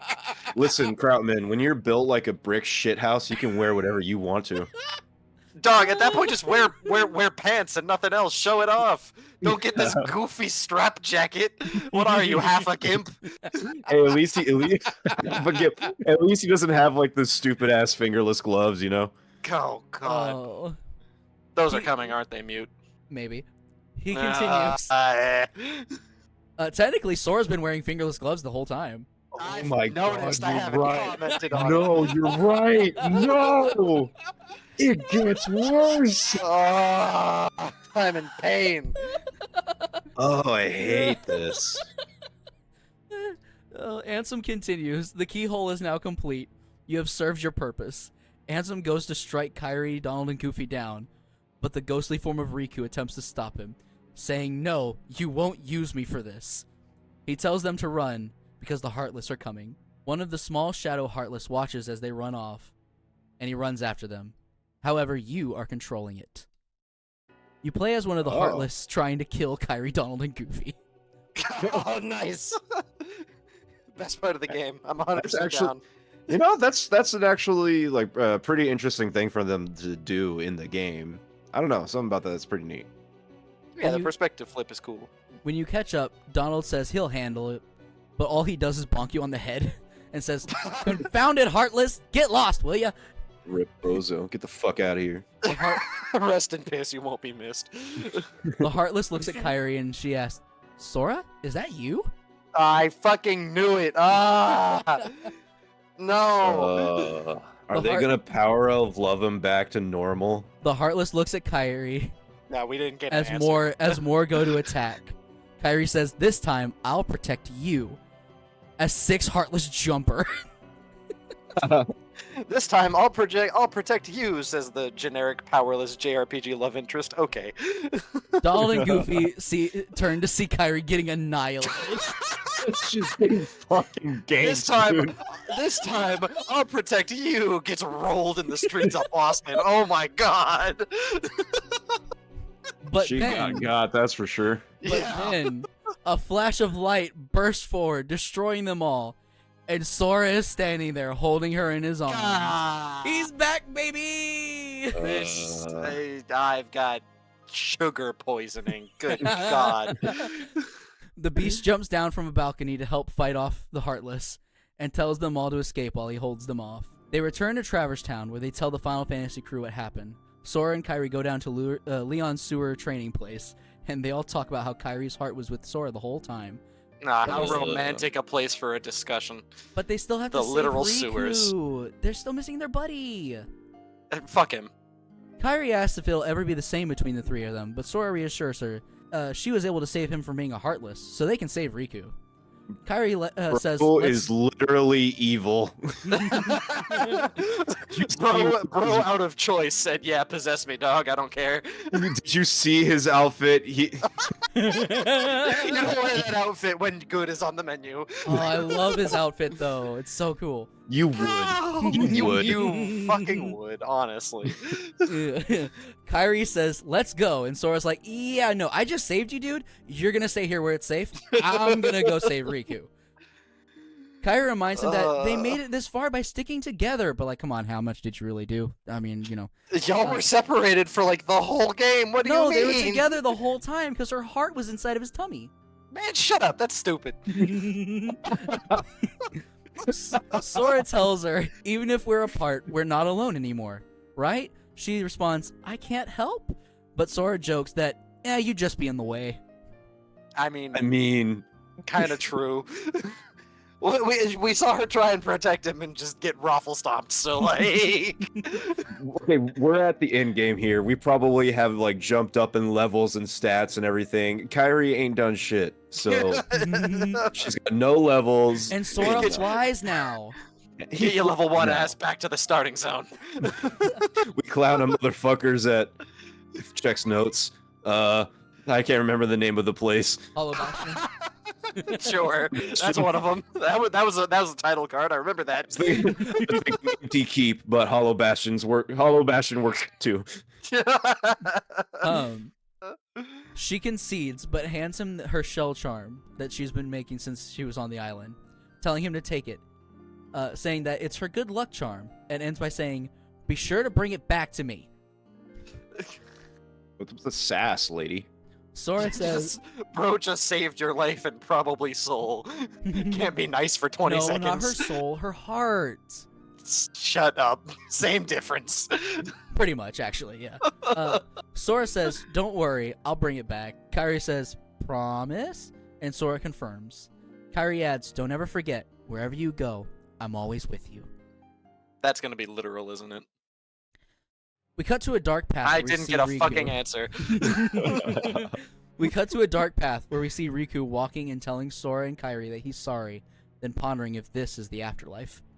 Riku says he's not ready yet. He needs to see his friends. Well, it certainly ain't heaven, buddy. He needs to see his friends one last time. A voice calls out to Riku asking, "Can you hear me? I'll be there soon." The voice mentions that he has the other Keyblade, the one that belongs to this world. The voice then adds that he's been trying to contact Riku, but the darkness in his heart has been preventing the connection. Riku asks what happened to him, and the voice says that Riku's heart won the battle against the darkness, but it was far too late for his body, and that's why Riku is in this place of darkness, where hearts are gathered.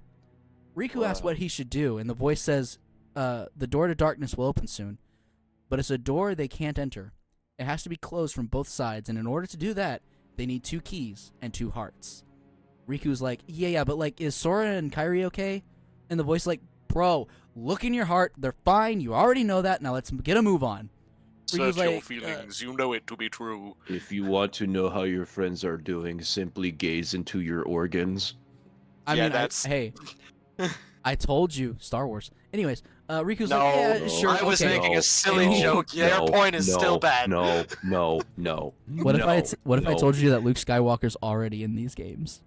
No, I will throttle you. No. Anyway, we're jumping mute outside his house tomorrow. I am outside on my Game Boy recording. I'm breaking it now. I got a key to your house, motherfucker. Let me in. Riku's like, yeah, sure, okay, and he starts down the path.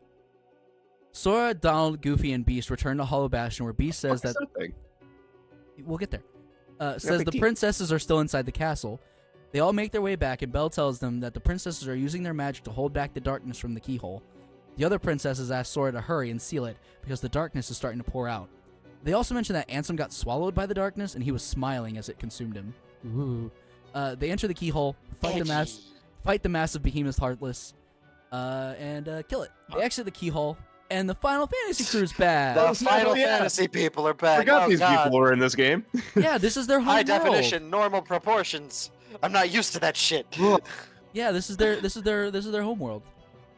They mentioned that if Ansem is defeated, all of the worlds should be restored, including Sora's Island. But in doing so, all of the worlds will be separated again, which means goodbye. Sora says he'll just visit them in the gummy ship, but they're like, bro, when the worlds are separated, that ain't gonna work. There's invisible walls. The Heartless destroyed those walls, and then when the worlds return, so will the walls. And Leon says, we may never meet again, but we'll never forget each other. Aerith adds, no matter where you are, our hearts will bring us together again. And Yuffie ends it off by saying, besides, I couldn't forget you even if I wanted to. Oh, brother, this guy stinks. Oh, brother. That's how I feel anytime I hear Kingdom Hearts dialogue. I swear. It's always been just so corny. But it's great. It's fun corny. They They wish Sora luck. I don't know if that's a correct opinion. They wish Sora luck, and he seals the final keyhole. The princesses thank Sora for his help, but mention that a powerful darkness is growing somewhere far away. It's the heart of the darkness, and it must be where Ansem went, and Sora, Donald, and Goofy set off for their final challenge. It's still not over? Bro, I thought we've hit like 4 endings now already. We're on ending 5. They arrive at the end of the world. While traveling through, that's the Shrine of Want from Dark Souls 2. they find the strange. Wow. They find a strange-looking machine with pods surrounding the base. Sora accesses the terminal and reads, "Ones born of the heart and darkness, devoid of hearts, ravage all worlds and bring desolation. Seize all hearts and consummate the great heart. All hearts to be one, one heart to encompass all. Realize the destiny, the realm of Kingdom Hearts. The great darkness." They said it! The great darkness sealed with the great heart. Progeny of darkness come back to the eternal darkness, for the heart of light shall unseal the path. 7 hearts, 1 keyhole, 1 key to the door to darkness tied by 2 keys, the door to darkness to seal the light. None shall pass but shadows, returning to the darkness. Ones born of the heart and darkness, hunger for every heart until the dark door opens. This machine is stupid important, and I want you both to remember it. Well, I'm not gonna. I'm gonna remember that ridiculous monologue made up of exactly 4 words and nothing else. I wanted to tell you that if I mixed myself a hurricane, big tall drink, it would be drained. You didn't use prepositions or anything else. That was just a constant stream between the words light, dark, key, heart. It's just. How did they even? Open a thesaurus, jackasses! How did they even get a script out? How did anybody read this? Let's say, how do voice actors read this shit and not just die? These ones came up in a dialogue bubble. You're reading it off of the computer. Yeah, because they couldn't get a person to voice it without cracking up. Jeez, I was like, it's in some of my narrations, I've had to stop and just fucking what? Damn, this guy can really write, huh? Yeah, it's just like, how do you? Fucking, God, I can't wait to walk you guys through The World Ends With You. Oh, it's gonna be great. They continue on and have a boss fight against Chernobog from Fantasia. Okay, I'm just rolling with the punches now. Every one of these fucking villains comes out, I'm like, you know what? Why not? Sure. Yes, breakdown. Fantasia, yeah, sure. It can't get worse. And then it gets worse, and invariably. And it's actually really cool because they use the song from Fantasia as the battle music. It's really cool. Okay, Unfortunately, that's fucking wicked. Yeah, that's actually dope as hell. Night on Bald Mountain is top tier. They arrive at a door, and a voice echoes to Sora, "Careful, this is the last haven you'll find here. Beyond, there is no light to protect you. But don't be afraid. Your heart is the mightiest weapon of all. Remember, you are the one who will open the door to the light." Thought it was his friends. They walk through and arrive on the beaches of Destiny Island. They explore for a moment before going into the cave, and they hear Ansem's voice say, "This world has been connected, tied to the darkness, soon to be completely eclipsed." That's what he said at the beginning of the game. Wow. Parts of the island start to vanish and transform, and Ansem's voice continues. "There is so very much to learn. You understand so little. A meaningless effort. One who knows nothing can understand nothing." A flash of light. How more generically edgy can this asshole's dialogue get? The Seeker of Darkness is great. I love him. He's so much fun. He's so goofy. No, Goofy painful. is the dog, remember? True. Anyways, a flash of light covers the screen, and we fade back to see the Destiny Islands completely deformed, with Riku in his dark armor standing at the edge of the sand. They approach Riku, and we hear Ansem speak again. "Take a look at this tiny place. To the heart seeking freedom, this island is a prison surrounded by water. And so this boy sought to escape from his prison. He sought a way to cross into the other worlds, and he opened his heart to darkness." If I open those worlds over there, will we finally be free? I would give you a high five for a Titan reference right now, buddy. Hey. Riku transforms into Ansem, and Sora calls out for Riku, but Ansem says, "Don't bother. Your voice can no longer reach him where he is. His heart belongs again to darkness. We tried to connect your call, but this person is offline. All worlds begin in darkness, and all so end. The heart is no different. Darkness sprouts within it. It grows, consumes it. Such is its nature. In the end, every heart returns to the darkness whence it came. You see, darkness is the true essence of the heart." Sora snaps What the back. crap is this talking about, bro? Careful not to cut my monitor on all that fucking edge. It's so it's not even the good kind of edgy. It's just so generically pointless. Hearts have darkness. God, Darkness. it Hearts. sounds- Friendship. Love. Darkness. Hearts. Hearts and darkness. Hearts. It sounds like that one darkness. asshole in high school who wore a trench coat made out of duct tape. That's what it fucking sounds like. I thought you were gonna say whatever. it sounds like the guy who wears the My Chemical Romance jacket, and I was like, "Aw." Well, you know, I see where some of your characters in D&D fucking get it. What characters? I'm the DM. Indeed. Sora snaps back. "That's not true. The heart may be weak, and sometimes it may even give in. But I've learned that deep down, there's a light that never goes out." Ansem looks down at Sora If and you says, fucking say friends or love, I'm gonna. Ansem looks down on Sora and says, "So you have come this far and still understand nothing.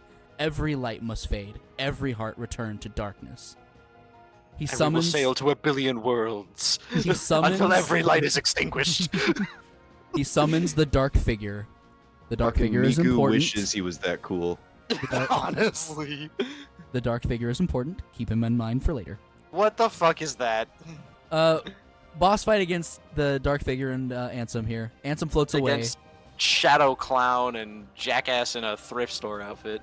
Ansem floats away unfazed by the battle and destroys the massive tree on the island, forming another boss arena.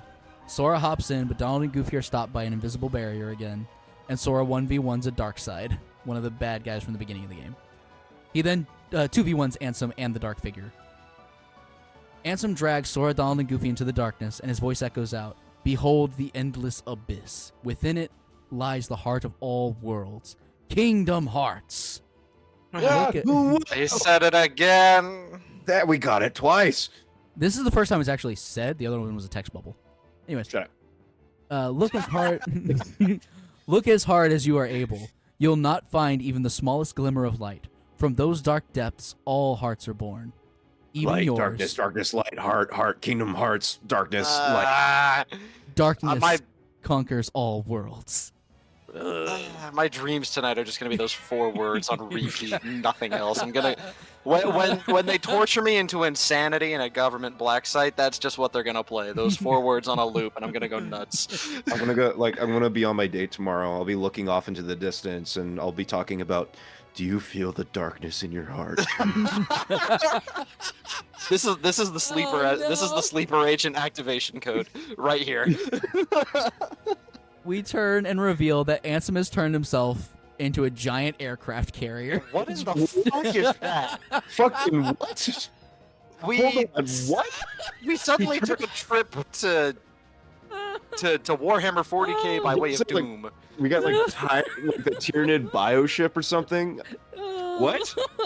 I needed a story about this. There's no explanation. He's just a giant ship with a double-bladed batwing sword. He flies now? He flies He now. flies now. Sora, Donald, and Goofy fall into darkness, and as Sora falls, he hears Riku's voice call out, "Giving up already? Come on, Sora. I thought you were stronger than that." And Sora flies up to challenge the Bitch, you were evil 5 the minutes ago. final boss of the game. Oh, thank God, we're almost there, So boys. is it the spaceship or is it Miku? I can't remember.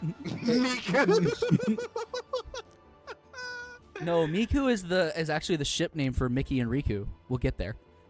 That's vile. Oh, what? That's not okay. Sorry, guys. Sora Sorry, beats Tumblr Ansem. shippers, you're not valid. Sora beats Ansem, and the giant ship explodes, reverting him back to his normal form. Ansem struggles and says it is futile. The Keyblade alone cannot seal the door to darkness. He turns to the door to Kingdom Hearts and yells out, "Kingdom Hearts, fill me with the power of darkness." More the door like be- Kingdom Farts. As the door begins to part, Ansem opens himself to it and continues, "Supreme darkness." But Sora stops him, saying, "You're wrong. I know now, without a doubt, Kingdom Hearts is light." The door shoots open, No. and light fills the No. void. Ansem stares back, barely making out, "Light? But why?" Before he is incinerated No. by the light of Kingdom Hearts. Okay. We're in a marathon, right? Desperately supporting each other, hobbling to the finish line. I've had the Traverse Town theme on loop as my brain is melting. It only gets better. Ugh. Sora, Donald, and Goofy run forward to push the door closed, and looking inside, they can see thousands of Heartless preparing to escape. They push and push, but the door doesn't budge until a hand reaches out of the door, and we hear Riku say, "Don't give up. Come on, Sora. Yeah. Together we can do it." Sora confirms, and they start moving the door, but a few dark sides start to rise behind Riku. Suddenly, the dark sides are vanquished, as King Mickey makes his appearance. Michael Mouse, the rodent himself. The Note. copyright rat with a keyblade. Note that he is shirtless. We'll get to that later. Why is that important? We'll get to it later. Mickey calls out, "Now, Sora, let's close this door for good." They keep pushing it shut, and Mickey continues, "Don't worry, there will always be a door to the light." The door closes completely, and as it shuts, Riku tells Sora, "Take care of her." Sora nods, and the door closes. Sora and Mickey fire beams of light from their keyblades, locking the door from both sides, trapping Riku and King Mickey in the realm of darkness. Thank God, Disney is vanquished forever. The world was better for it. The worlds begin to reconstitute themselves, and Sora has flashbacks of him and Riku hanging out on the islands, watching sunsets, laughing and having fun, and running around with Kairi. Speaking of Kairi, Sora turns around and sees her standing on a piece of the Destiny Islands, and it's starting to return to the realm of light. As she starts to drift away, Sora takes her hand and tells her, "Remember what you said before? I'm always with you too. I'll come back to you. I promise." They both stretch to keep hold of each other, and right before their fingers leave each other's hands, she calls back, "I know you will," and their hands separate. Sora watches as she disappears, returning home. The Destiny Islands reform around Kairi as Sora is left behind. Kairi returns to the cave on the island and sees that Sora had added the drawings that they had made as kids, and she sheds a tear before adding to it herself, sharing the Paupu fruit with Sora. And we're right back to the Destiny bananas. We cut back to Sora, Donald, and Goofy walking through rolling green hills, talking about God, finding still Riku more. and Mickey. We're When on they- ending 6. When they see Pluto with a letter in his mouth, marked by the King's seal. Pluto takes off down the path, leading Sora, Donald, and Goofy to their next adventure. Roll credits. But wait! There's more! There's more. So while exploring through the games, you actually do find, or through the game, you find Ansem's reports that the Final Fantasy crew had mentioned. And I'm just going to read them off for you. They're real quick. Number 1. Much of my life has been dedicated to the pursuit of knowledge. That knowledge has guarded this world well. Not a soul doubts that. I am blessed with people's smiles and respect. But though I am called a sage, there are things I do not understand. I believe darkness sleeps in every heart, no matter how pure. Given the chance, the smallest drop can spread and swallow the heart. I have witnessed it many times. Darkness. Darkness of the heart. How is it born? Me. Darkness, imprisoning me. How does it come to affect us? As the ruler of this world, I must find the answers. I must find them before the world is lost and those taken by the darkness. Number 2. Bang up job, buddy. It is my duty to expose what this darkness really is. I shall conduct the following experiment. Extract the darkness from a person's heart. Cultivate the darkness in a pure heart. Both suppress and amplify the darkness within. The experiments caused the test subject's heart to collapse, including those of the most stalwart. How fragile our hearts are. My treatment produced no signs of recovery. I confined those who had completely lost their hearts beneath the castle. Sometimes later, I went below and was greeted by the strangest sight. Creatures that seemed to be born of darkness. What are they? Are they truly sentient beings? Could they be shadows of those who lost their hearts in my experiments? Number 3.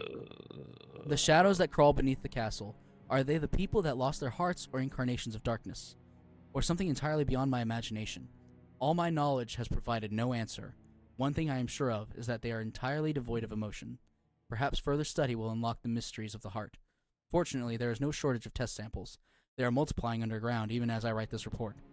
They still need a name. Those who no longer have hearts. I will call them 10 the guesses Heartless.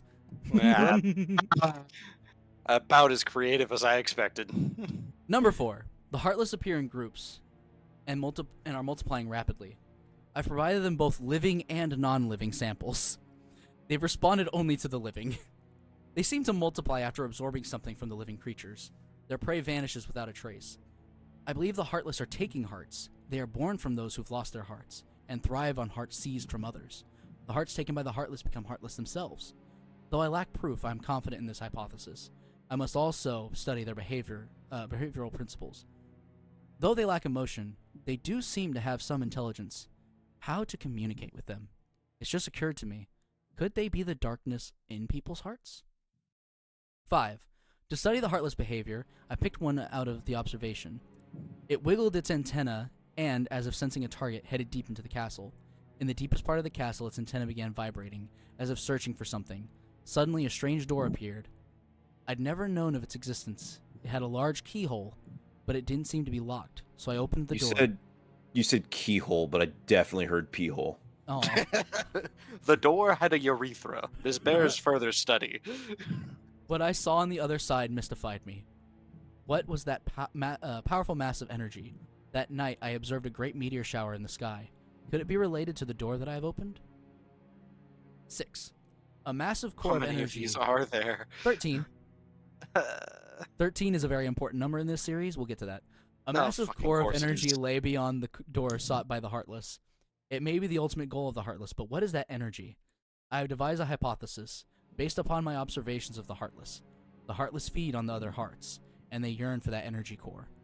That thing beyond the door must be a heart. The heart of this world. There is no proof, but having felt that immense energy, I am certain. That was the heart of the world. The Heartless are trying to take the hearts, not only from all living creatures, but from the planet itself. But what do they mean to do with the heart of the world? 7. Make space gummies with it. We're getting there. Oh, God. I should not be laid off a stupid marijuana joke. If this series can be brought down to that synopsis.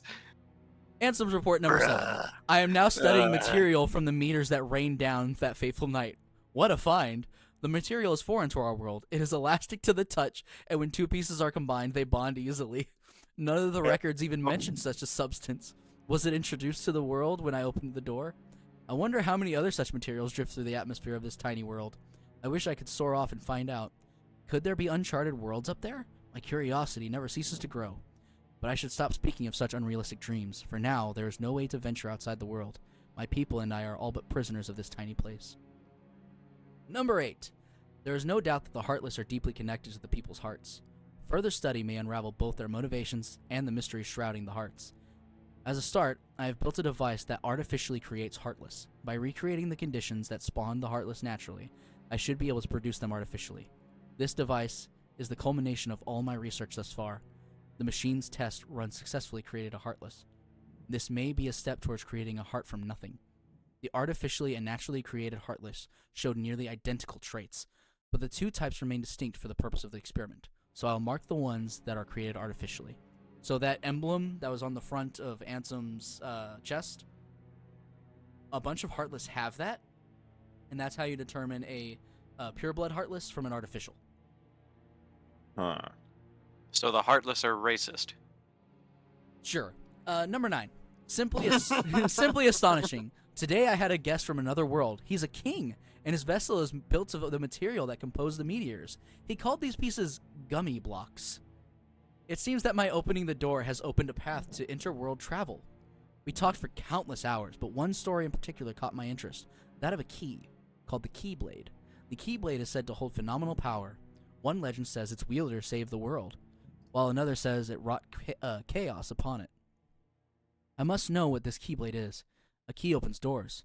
It must be connected to the door I've opened. 10. Just as people have hearts, so do worlds. The same can be said of stars in the night sky, and deep within each world lies a door to its heart. The Heartless desire those hearts, born out of the darkness in people's hearts. They seek to return the great heart to the great heart. Yes, that's it. The Heartless come from people's hearts, as does the darkness. Oh, God, that was the most Kingdom Hearts sentence I've ever heard. Is the core of the... I don't even have a joke. Is the core of the world's heart the world of the Heartless?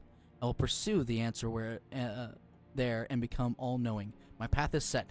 I shall seek out the wielder of the Keyblade and the princesses.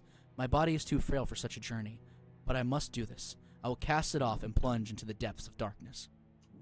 Number 11. Opening the door to a world's heart causes its walls to crumble. These fragments are shooting stars. This explains why these gummy blocks can travel freely to other worlds. I know the catalyst of this collapse, the appearance of the Heartless. However, it will take time to search out the world's doors and retrieve each heart. Furthermore, the doors can be locked using a Keyblade, making the heart forever unattainable. I must take action before the wielder of the key appears in this world. If the princesses and the Keyblade are connected, they should resonate. I've chosen a girl. I don't know if she holds the princess's powers, but I will find out. She may lead me to the Keybearer. I shall set her free and observe. Sound familiar? Oh, Kyrie was a plant. Oh, which means Kyrie's from Hollow Bastion. Oh, Which we... Ooh. that's why she doesn't know where she's from. Oh, no. Number 12. The body is gone. The heart should have returned to the Heartless, and yet nothing. This one is unlike any other. Its memories remain, and it has yet to take the form of a Heartless. A close eye must be kept on the situation. Much is still unknown. To get to the realm of darkness, one must go through the door of Kingdom Hearts, the place where the world's hearts connect. Beyond this world is a place in which darkness reigns. Details shall be archived in a separate report. There are many worlds in existence, some of which we know nothing about. The world in which we live, the realm of darkness, the realm of light, and the world in between, wherein lies true nirvana.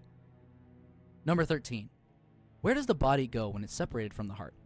If the soul remains within the body, is it still considered to be deceased? When the heart returns to the Heartless, the physical form disappears.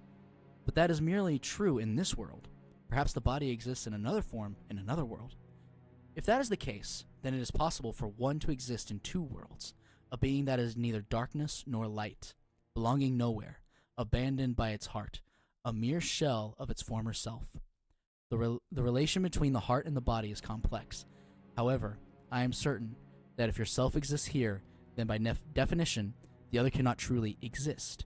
The other, the one which does not exist, shall be dubbed nobody. Oh, you see, that's Sequel. that's the sequel stuff, because the nobodies, they're like gooey and silver. Now, there are also several Yeah. optional bosses in Kingdom Hearts, but there are only two that are actually important. The first one is Oh my Sora. God. Sora can fight Sephiroth at Olympus Coliseum, and after defeating him, Cloud comes in and he and Sephiroth have an anime battle in the sky. Of course. The other is a cloaked figure wearing a black robe. Goofy asks if he is Ansem, and the figure responds, "That name rings familiar." He turns to look at Sora and says, "You remind me of him." Sora asks, What's that supposed to mean? But then the figure fires a laser at Sora, who blocks it. As one does. The figure then says, "It means you are not whole. You are incomplete. Allow me to test your strength." The figure then summons 2 laser swords into his hands. He has lightsabers, baby! And fights Sora. The figure is impressed, remarking, "This will be enjoyable." Sora asks, "What are you talking about?" And the figure responds, "It is beyond your comprehension for now, until we meet again." Sora asks, "What are you?" And as the figure disappears, he says, "I am but a mere shell." Dun, dun. And then there's even more. How do you guys like post-credit scenes? Oh my god. Special secret movie. Why? Utter silence.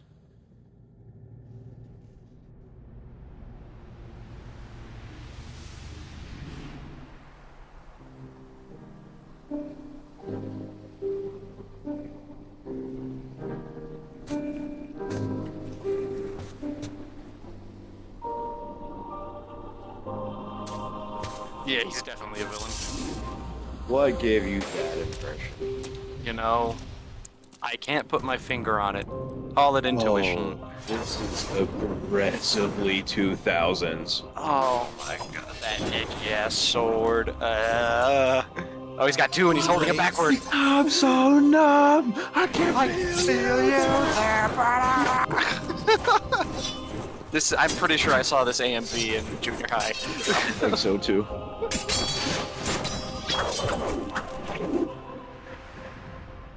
Wow, he's so cool. You'll never beat Dante.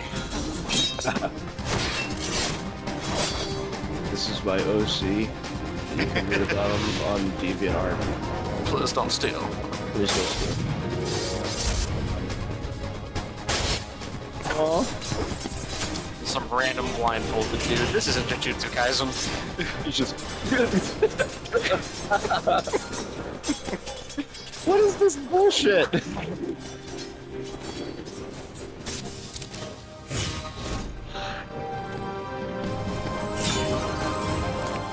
Why did I just see another number 13 on there?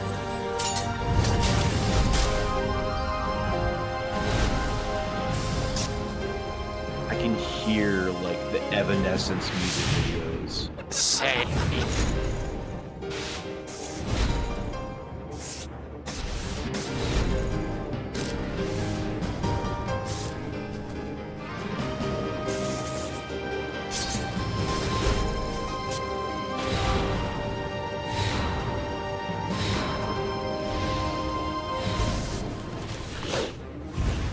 Why was it Mickey in a hood? No. That last shot was like a parting gunshot.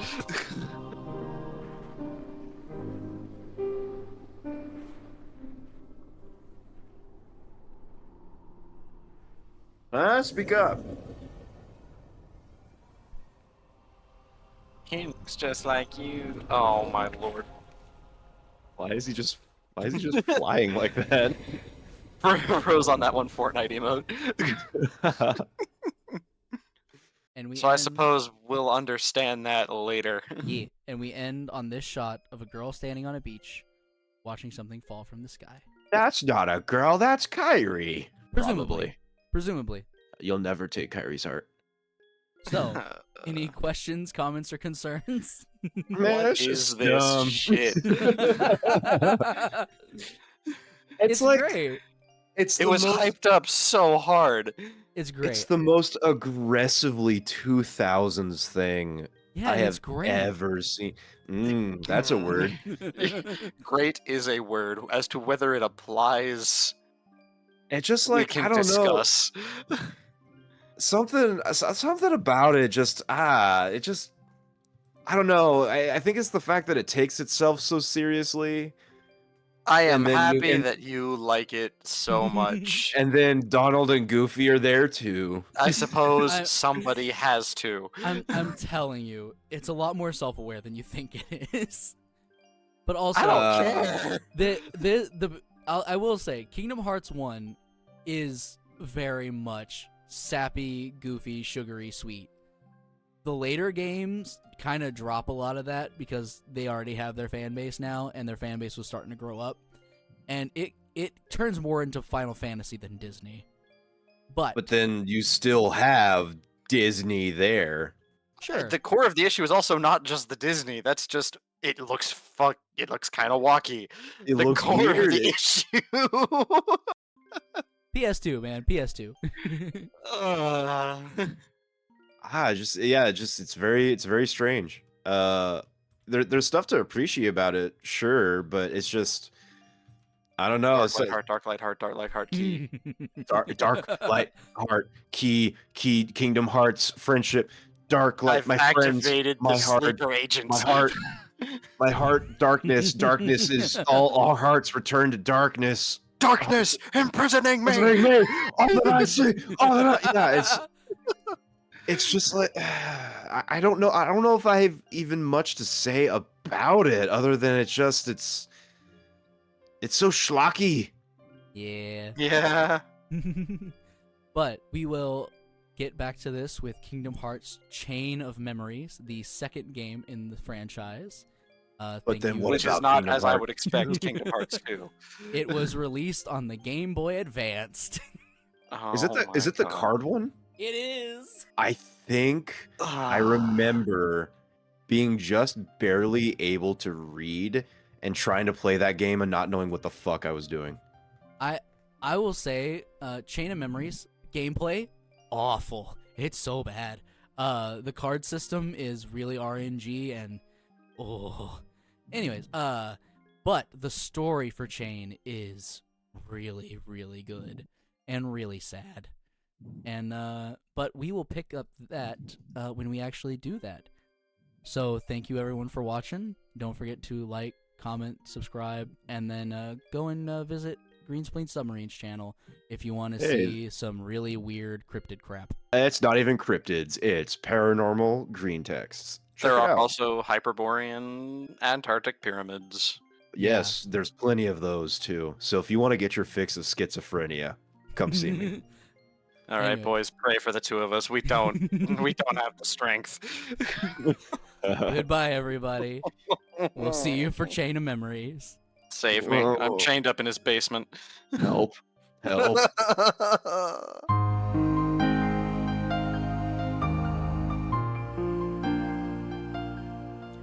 Hey everyone, thanks for watching. I just wanted to give a quick thanks to Kage Okami for making the little avatars we used to distinguish between who's talking. A link to all of her stuff will be in the description below. Also, we know there were some audio issues with the recording, and we're working on them to get it all fixed for Chain of Memories.